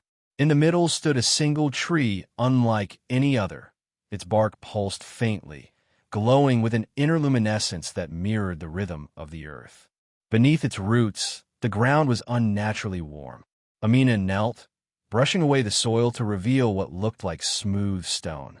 She cleared more until a familiar symbol emerged, the same spiral pattern carved into the ruins in Faulkner's footage. Her heart raced. He wasn't hallucinating, she murmured. The kingdom isn't gone. It's evolving. That night, Amina reviewed the collected audio data. When she ran a spectral analysis, the results stunned her. Hidden within the resonance was a secondary signal, a modulated pattern that repeated every 17 minutes. When converted into visual form, it revealed a glyph, ancient yet recognizable. Cross-referencing it with archaeological databases, she realized it matched early proto-script from civilizations that never had contact with each other. Sumerian, Olmec, Harappan. The same symbol of transition, the bridge between worlds. The narrator reflects. History insists on separation, different peoples, different ages, different gods. But perhaps the kingdom beneath the jungle wasn't isolated at all. Perhaps it was the source, the ancient chord from which every civilization borrowed its first note. Amina's discovery should have made headlines, but the moment she attempted to publish, her servers were wiped. Her communications were intercepted. Within days, she began receiving anonymous warnings urging her to stop. Yet, something inside her wouldn't allow retreat. You can't silence a frequency, she wrote her journal. You can only delay its echo. The following evening, she returned alone to the site, carrying a portable resonator capable of reproducing the harmonic tone from the recordings. Standing beside the glowing tree, she activated the device. The hum merged with the natural vibration of the earth, amplifying into a deep, unified chord. The air shimmered, bending light like heat waves. The spiral beneath her began to emit light from its grooves, spreading outward in concentric rings. The ground shook, not violently, but rhythmically like the pulse of a living heart. And then she heard it, a voice layered within the vibration. Not speech, but meaning. It was calm, ancient, and genderless. You have remembered. Do not fear the alignment. Fear forgetting. Amina's breath caught. Who are you? She whispered aloud. We are what remains when time dissolves, the voice replied. You call us the forgotten, but we are the memory of creation. The resonance deepened, surrounding her in golden mist. She glimpsed shapes moving within it, figures of light walking through translucent corridors. The vision expanded outward, vast cities made of sound, their structures rippling like water. And at the center of it all, she saw the same woman from Faulkner's footage, Dr. Corral, standing before an endless vortex of light. Corral raised her hand, and the entire vision pulsed in response, as if she were conducting a cosmic orchestra. Amina fell to her knees, tears streaming down her face. The voice spoke again, softer now. The world above has forgotten the harmony. You must remember the chord. It is the key to awakening. The light faded. When she opened her eyes, the jungle had returned to stillness. The device lay silent beside her. The glowing tree no longer pulsed, yet beneath her hand, the ground still throbbed faintly, alive, breathing. She looked up at the stars. They flickered in rhythmic intervals, the same pattern she had recorded in the resonance. The sky itself was singing. The narrator concludes, some truths do not hide in shadows. They vibrate beneath our feet, waiting for those who can listen. The forgotten kingdom was never lost. It was waiting for the world to remember its song. Back at her base, Amina replayed the final moments of her recording. Amid the noise, a faint voice could be heard, familiar, human. It whispered a single phrase before the transmission ended. Listen, as he did. She stared at the waveform on her monitor, heart pounding. The frequency matched Faulkner's last known signal. The resonance wasn't a relic of the past. It was a living memory, spreading like music through the bones of the planet, preparing for something yet to come. Weeks after Dr. Amina Khatri's mysterious encounter, whispers began circulating through scientific circles. Rumors of a living signal detected in multiple regions across the globe. Seismographs in Japan, radio telescopes in Chile, and underwater sensors in the Indian Ocean all began registering the same harmonic frequency, synchronized perfectly to the same cosmic interval. It was as if the Earth itself had become a transmitter, resonating with a memory older than humanity. The phenomenon was soon named the global hum, though no one could explain its source. The narrator's tone emerges steady, cinematic. When truth reverberates across the planet, denial becomes a quieter sound than wonder. Governments reacted swiftly, enforcing silence.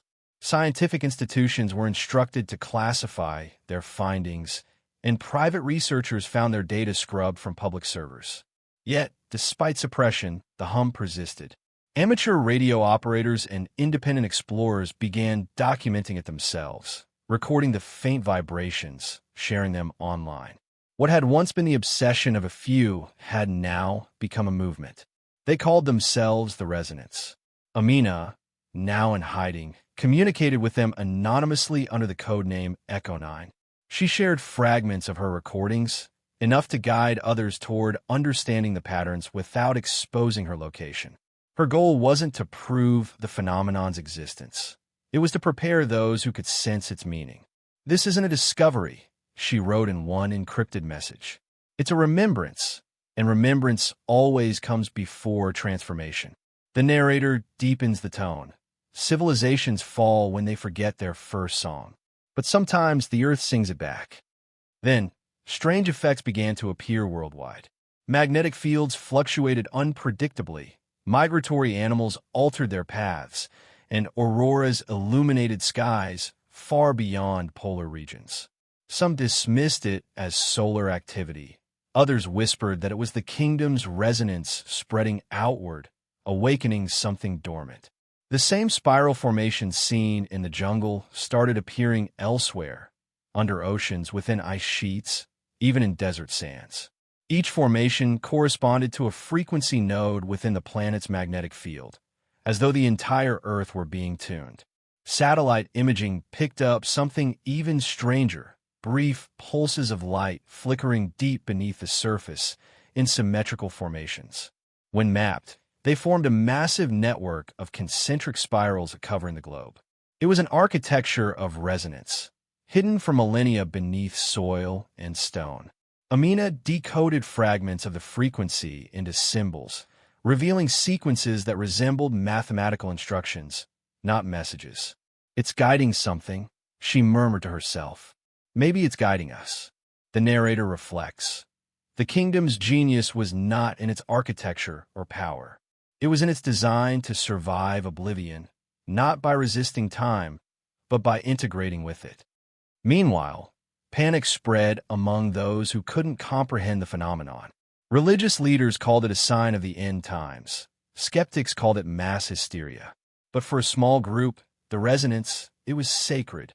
They began gathering at key coordinates aligned with the frequency nodes, meditating to the sound, recording its pulses, and claiming to experience visions of light and memory.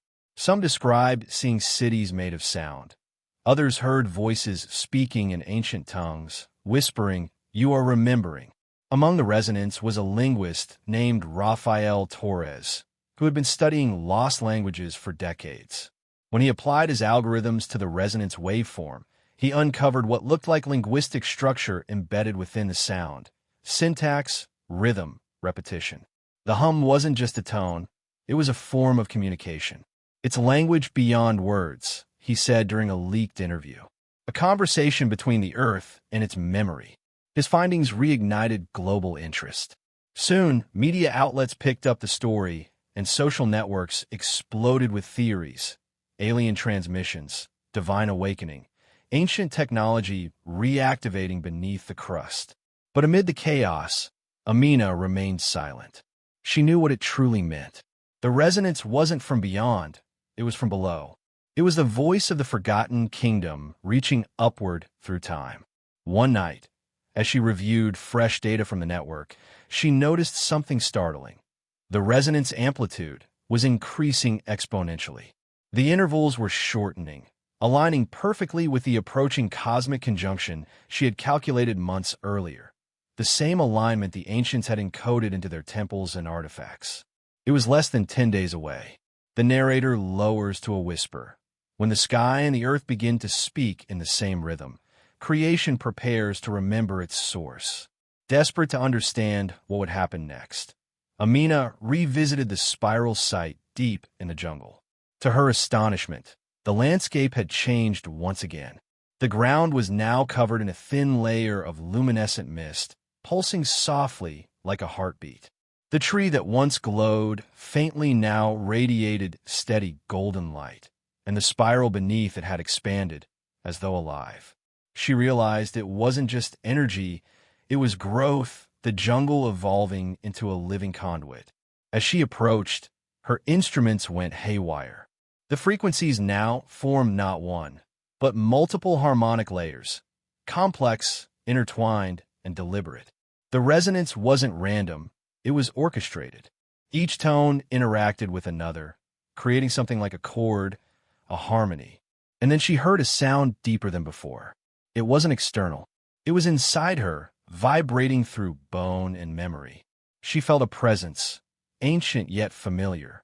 A vision unfolded before her, the lost city not as ruins, but as a luminous organism, structures pulsing like neurons, light flowing between them. The people within were not human, yet their faces mirrored humanity's earliest form, radiant and calm. At the center, the same figure appeared, Dr. Corral, her hand extended as if welcoming her back. It begins where it ended, the voice resonated. The song will complete itself. The vision faded. The air grew still. Amina fell to her knees, overwhelmed by the realization that the resonance was reaching its final phase, the reactivation of the forgotten network beneath the planet. Not destruction, but synchronization. She looked up at the stars. The sky shimmered faintly, constellations rearranging just slightly, aligning with the geometry of the spirals. The hum grew louder, more unified, filling every space with its vibration. The narrator ends the section softly, and in that rising sound, humanity stood on the threshold, not of discovery, but of remembrance. The forgotten kingdom was not buried beneath the jungle. It was rising beneath our feet. The night the alignment began, the world seemed to tremble in unison. Across continents, instruments recorded a synchronized pulse, a heartbeat echoing from deep within the earth. Seismographs showed no tectonic activity, yet the readings formed intricate, rhythmic waves rather than chaos. In cities, streetlights flickered in perfect intervals. In the open seas, tides shifted against lunar patterns, as though the oceans themselves were responding to a different gravity. People across the globe felt it, some as a hum in their bones, others as a low vibration in the chest. Humanity, unknowingly, had become part of the song. The narrator speaks softly. When the forgotten memory awakens, the living world becomes its instrument. Dr. Amina Khatri stood in the clearing, the luminous tree now radiant enough to illuminate the mist around it. The spiral beneath her feet glowed like molten gold, every groove pulsing with energy. Her sensors were useless, every reading maxed out, their data corrupted by the sheer intensity of the frequency. She no longer needed instruments to measure it. She could feel it. Each pulse resonated with her heartbeat, synchronizing perfectly until she couldn't tell where her pulse ended and the Earth's began. She spoke into her recorder, though she knew the signal might never reach anyone. It's happening. The resonance has synchronized globally. The pattern is everywhere now. Oceans, deserts, the ionosphere. It's no longer a phenomenon. It's a system waking up. The air shimmered around her as the hum deepened. From somewhere distant, thunder rolled. Not natural thunder, but something more deliberate, like the sound of colossal mechanisms turning after centuries of stillness. The stars above her pulsed faintly, aligning into geometric configurations visible only for seconds before shifting again. She realized she wasn't just witnessing the reawakening of an ancient kingdom. She was standing at the intersection between earth and memory, where both were beginning to merge. Meanwhile, reports flooded from around the world. In Peru, Ancient Nazca lines glowed, faintly visible from orbit. In Egypt, the pyramids emitted low-frequency vibrations identical to the jungle resonance. In the Arctic, ice sheets cracked open to reveal symmetrical patterns etched beneath the frost, perfectly aligned to magnetic nodes. The Earth was revealing its architecture, a network of resonance buried within its crust, connecting every sacred site ever built by human hands. The narrator reflects. Perhaps humanity never invented its civilizations, but merely remembered fragments of the one that came before. Back in the jungle, Amina felt a presence moving through the light. Figures began to take shape, translucent beings walking through the mist, their outlines flickering like echoes. They didn't seem physical, yet every step they took sent ripples through the glowing spiral. She recognized one instantly, Dr. Corral, her form composed of shimmering light. Corral's voice was calm and resonant, not carried by air, but vibrating directly through the sound field. "You found a chord, Amina. The kingdom remembers you." Amina's voice trembled. "What is happening? Is this the end?" Corral shook her head, a faint smile crossing her luminous face. "The end is just the last note of the forgotten song. What follows is its echo." A burst of light radiated outward as the spirals beneath them expanded, stretching into the jungle. The trees began to bend in perfect formation, their trunks humming softly as if they, too, had become instruments. Amina turned, watching the forest transform into a living cathedral of sound. Every leaf vibrated in harmony. The jungle was no longer silent, it was singing.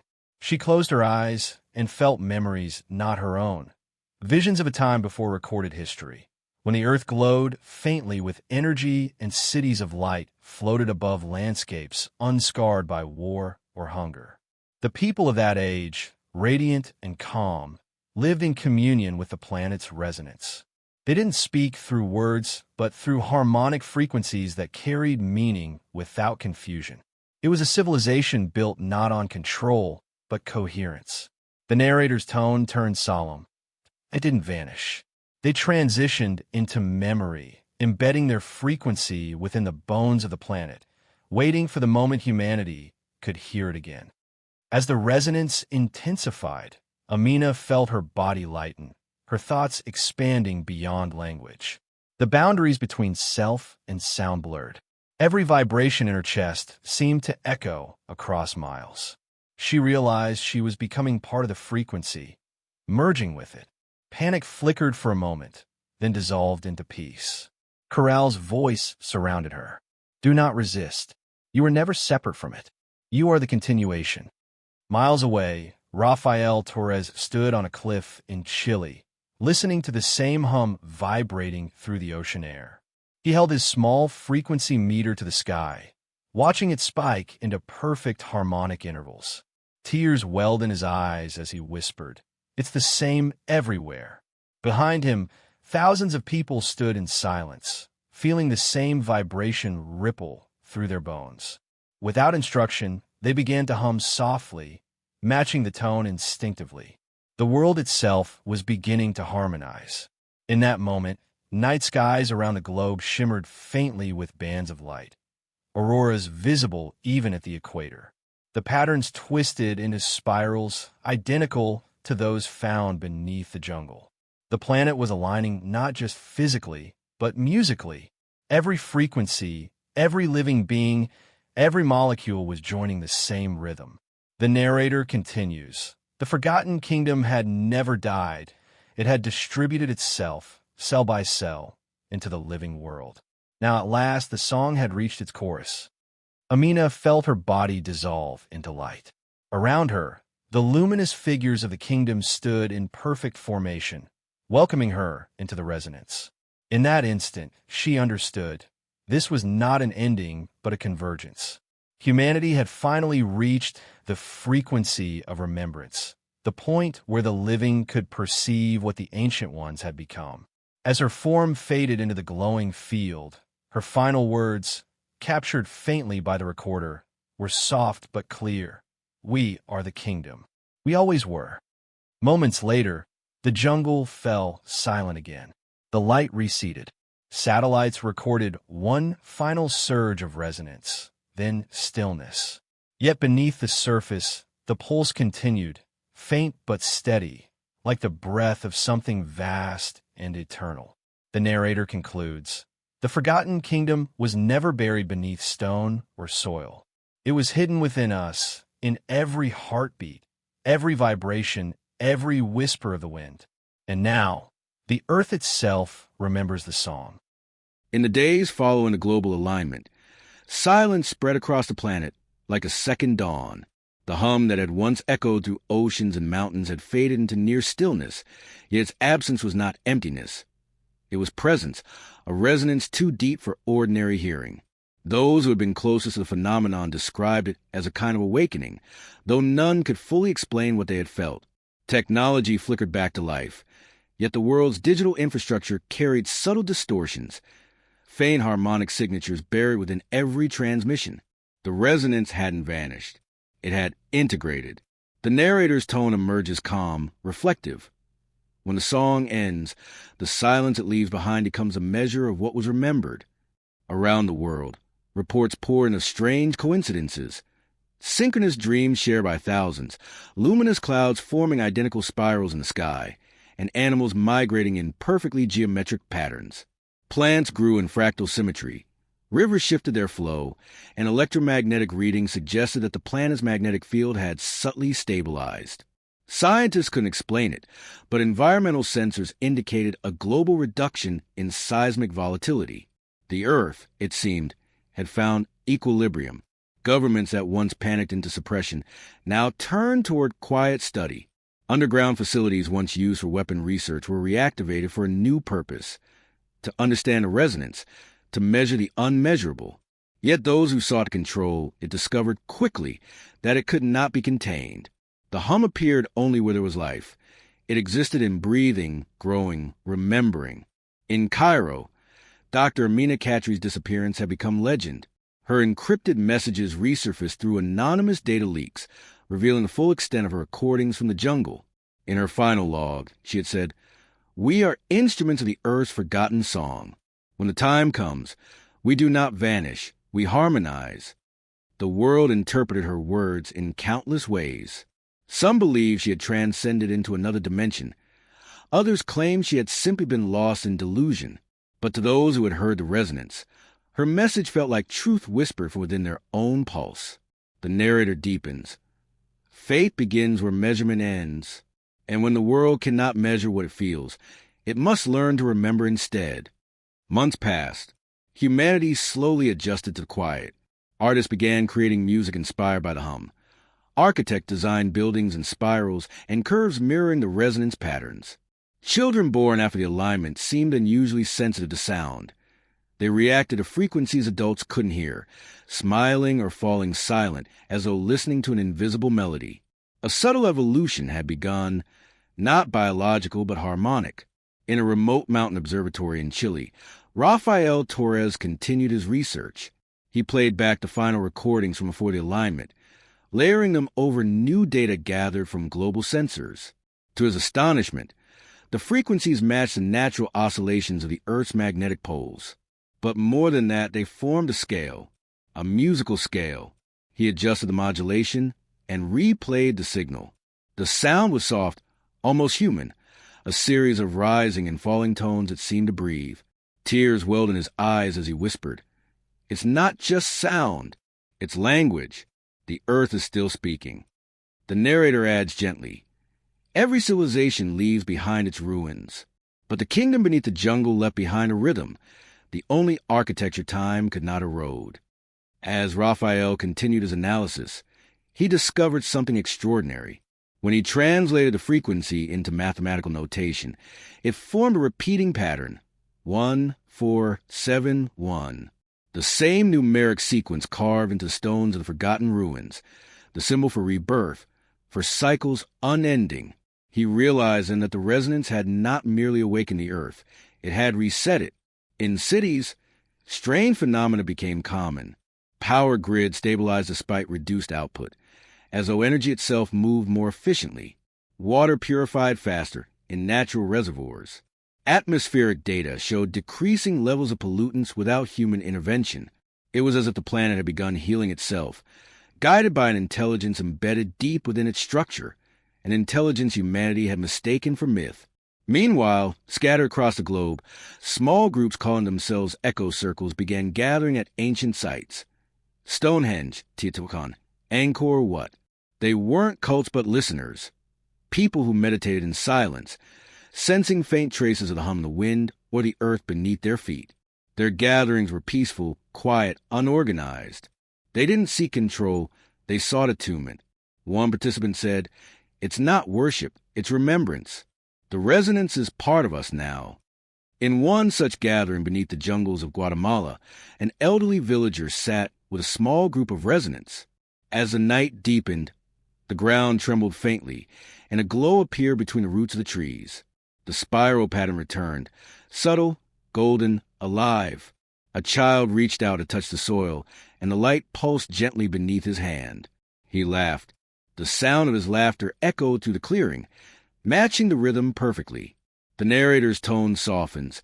The kingdom had never been lost. It had been waiting to return through those who could remember its frequency not as knowledge, but as innocence. Raphael's final report was never published officially, but leaked copies circulated among scientific communities and storytellers alike. His conclusion was simple. The resonance was not external.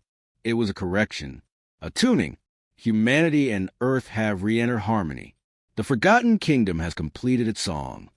In the months that followed, night skies shimmered faintly with auroras that no longer depended on solar winds. They appeared in silence, wrapping the horizon like soft music made visible. Farmers reported unusual fertility in soil, forests expanded into once barren plains, and coral reefs began regenerating. Life, it seemed, had rediscovered its original rhythm. In the quiet after everything, the narrator speaks one final reflection for the section. The forgotten kingdom was not a civilization of stone and crown. It was an intelligence made of resonance, a consciousness that chose to sleep within the heartbeat of the planet. And now, through remembrance, it had awakened, not as rulers, not as gods, but as a song of life itself. High above the jungle, satellites captured one last anomaly, a faint, expanding spiral of light emanating from the same coordinates where Dr. Katri vanished. It spread slowly, pulsing outward across continents, fading into the atmosphere like breath on glass. And then silence again, soft, eternal, patient. The world had not ended. It had simply remembered. The jungle, once shrouded in mystery and fear, now breathed with a calm intelligence. The ancient canopy, once seen as a veil of danger, shimmered with subtle rhythm, as if the trees themselves were breathing in time with the planet's renewed pulse. Morning mist coiled above the emerald crowns, drifting lazily as light pierced through gaps in the leaves, revealing fragments of carved stone, now alive with moss and faint bioluminescence. The kingdom once buried had resurfaced, not as ruins, but as memory reborn in living nature. Across the world, whispers of the awakening continued to circulate. Mainstream science cautiously described it as a planetary resonance shift, while spiritual movements referred to it as the return of harmony. Yet for those who had walked the ground of the forgotten kingdom, there was no debate, only reverence. Archaeologists found that the underground structures once thought to be tombs were actually resonant chambers, each designed to amplify sound in a specific harmonic sequence. The builders, whoever they had been, weren't seeking to worship gods. They were trying to converse with the earth. The narrator's voice is steady, reflective, cinematic.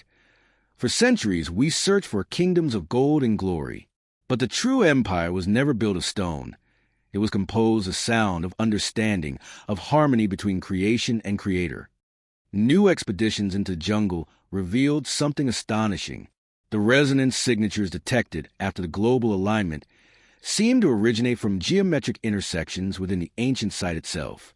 The structures formed a vast harmonic map. Each temple, chamber, and monolith corresponded to planetary energy nodes spread across the globe. When mapped digitally, the pattern aligned perfectly with major ancient civilizations, from the Mayans to the Egyptians, from Angkor to Göbekli Tepe. It was as if the builders of this hidden kingdom had left behind a code uniting all of human history into one frequency. In one recorded interview, Professor Marlin explained, "It's as if these sites were never meant to be isolated miracles. They were parts of a global instrument, a planetary symphony waiting to be tuned." Her words echoed across academic and spiritual communities alike, blurring the line between myth and measurable truth. As the rediscovered ruins were carefully documented, scientists found that the harmonic patterns etched into the stone emitted faint electromagnetic vibrations, measurable even after millennia. They weren't remnants. They were still active. Under certain conditions, the stones would resonate softly when struck by wind or water, producing tones identical to those captured during the alignment event. Locals began calling the place El Reino Resonant, the Resonant Kingdom.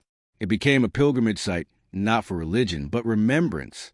Visitors reported hearing faint hums in the air, seeing light bend strangely, feeling their heartbeats synchronize with the jungle's rhythm. Some cried.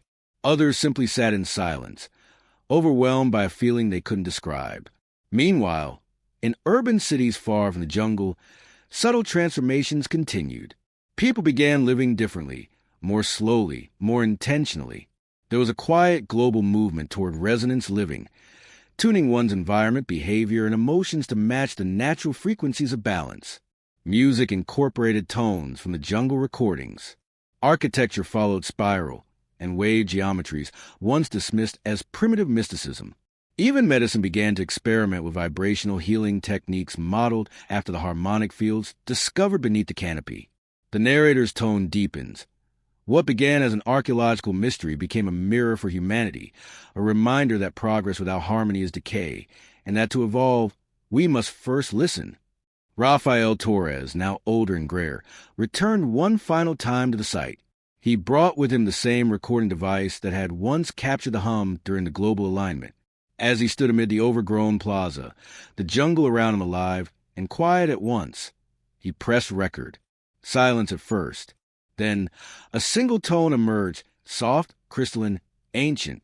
It wove through the air like a whisper of memory, filling the space without echo, as though the very air was singing back to him. Tears welled in his eyes as he whispered, "You're still here." In that moment, the jungle responded, not with thunder, not with spectacle, but with presence. A gentle wind moved through the trees, carrying thousands of tiny luminous spores that danced in spirals above the old stone. Raphael realized then that the kingdom's purpose was never domination or grandeur. It was communication. The builders had not vanished. They had become part of the earth itself, their consciousness encoded within the resonance that sustained all life. The narrator reflects softly. Perhaps the forgotten kingdom was never lost. It was simply beyond the frequency of our perception. And now, after centuries of dissonance, we are finally beginning to hear again. Raphael left his recorder on the central altar and walked away. As he disappeared into the dense green, the device continued to hum faintly. Hours later, satellite sensors detected an unusual emission from that exact location, a harmonic wave spreading slowly outward, identical to the pattern of the first awakening.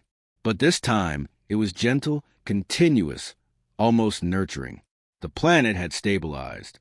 The resonance had become self-sustaining. By nightfall, the stars above the jungle pulsed faintly in rhythm with the ground below. Observatories confirmed synchronized microfluctuations in starlight intensity across constellations, a phenomenon inexplicable by astrophysics. To some, it was coincidence. To others, it was confirmation. The resonance had expanded beyond Earth. And somewhere between those theories and silences, a realization dawned. Humanity was not the center of this story. It was a note in a far larger composition, one written by forces older than civilization itself. The narrator's closing line for the section lingers like a whisper at the edge of consciousness. The forgotten kingdom was never about what we could find. It was about what we had forgotten to feel. And now, as the stars begin to hum, the universe itself remembers the melody. Night descends slowly upon the jungle, not as darkness, but as depth, a thick, breathing presence that folds over the canopy like a velvet shroud. The once-forgotten kingdom glows faintly beneath layers of roots and moss, its stones humming with a rhythm older than human speech. Fireflies drift through the air like living constellations, and the sound of distant water echoes softly, blending with a low resonance that now seems eternal. The earth had begun to sing again, but this time, the song carries a new verse, one written by humankind itself. The world above has changed in quiet ways. Cities hum less, oceans pulse more gently, and people speak in tones softened by wonder. Power grids synchronize naturally with environmental cycles, reducing waste without human effort.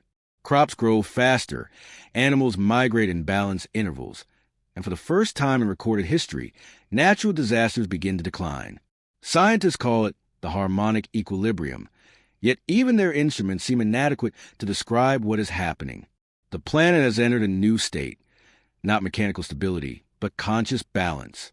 In this silence of comprehension, humanity begins to look inward. The resonance, once a mysterious external event, now vibrates within people's dreams and memories.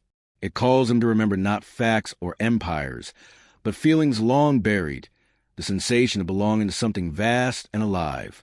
Artists, poets, and scientists alike describe an overwhelming impulse to create not for progress, but for harmony. The Forgotten Kingdom's legacy has become humanity's inheritance. The narrator speaks softly, with reverence. For centuries, we believed that discovery was conquest, but perhaps true discovery is remembrance, the act of hearing what the world has always been trying to say. Across continents, new research institutions arise. Places not competition, but collaboration. They are called the Resonance Institutes, built on the edges of ancient sites. Their purpose is simple yet profound: to listen. They study the frequencies emitted by the earth, the oceans, and even human consciousness, mapping how emotion and environment mirror one another. Data begins to confirm what mystics once claimed, that the planet responds to intention, to emotional frequency. When humans act in discord, seismic tension rises. When they align, the field stabilizes. One scientist, Dr. Lieno Coro, summarizes it best. The earth is not reacting to us.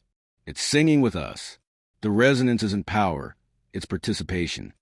Her words echo across the academic world, reshaping how civilization understands its relationship with the planet. The notion of dominion gives way to partnership. Laws begin to change. Industries adopt frequency-based sustainability models, ensuring energy flows in patterns that complement natural rhythms rather than break them. Even global economies shift, not toward endless growth, but toward resonance. The narrator continues. In the old world, silence was feared. In the new one, it is revered, because in silence, the hum can finally be heard. Meanwhile, deep within the heart of the jungle, something extraordinary occurs. The central chamber of the ancient site, once sealed by collapse, begins to open. A subtle vibration splits the moss-covered stone, revealing a staircase spiraling downward. Exploration teams descend carefully, guided by faint light pulsations in the walls. What they find changes everything. At the base lies a vast circular hall, larger than any known ancient structure, carved from living rock. Its ceiling glows with crystalline veins that pulse gently in rhythm, like the heartbeat of the planet itself. In the center stands a single structure, a monolith covered in spirals and fractal etchings. As researchers approach, the resonance amplifies, harmonizing with their footsteps.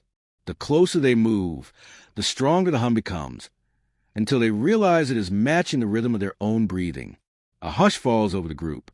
One of them, a linguist named Isla Voss, raises her hand toward the carvings. As her fingers graze the surface, the symbols shift faintly, rearranging into patterns that seem to respond to thought. The structure is not stone, it is sentient memory. It reacts to consciousness, aligning itself to the presence of awareness. The narrator's tone deepens. They had not built monuments to gods. They had built an interface to existence itself, a bridge between mind and matter, song and silence. For hours, the team observes in awe. The chamber hums softly, communicating not in language but emotion, waves of calm, gratitude, and recognition. It feels as though the earth is welcoming its children home after a long exile. And then, just as suddenly, the hum fades, leaving behind stillness so pure that it feels sacred. Above ground, the effect is immediate. Global frequency readings spike momentarily, then stabilize at a higher harmonic level. The entire planet seems to exhale. From satellites to deep-sea sensors, the message is unmistakable. The resonance has completed its transition. The Forgotten Kingdom's final signal has been sent. Rafael Torres, watching the data from his observatory, writes a final note in his journal. It was never about finding the kingdom. It was about becoming it. As his words fade on the page, the narrator closes with quiet gravity. The hidden kingdom was not beneath the jungle. It was beneath us all, beneath our noise, our fear, our separation. And when we learned to listen, the earth remembered its song through us. That night, under a sky shimmering with synchronized starlight, humanity experiences an unspoken realization. They are no longer observers of their world. They are participants in its resonance. The jungle, alive and eternal, continues its soft, endless hum, carrying the echo of every civilization, every life, every heartbeat that ever learned to listen. And in that resonance, the Forgotten Kingdom finally becomes what was always meant to be. Not a mystery to uncover, but a song to continue,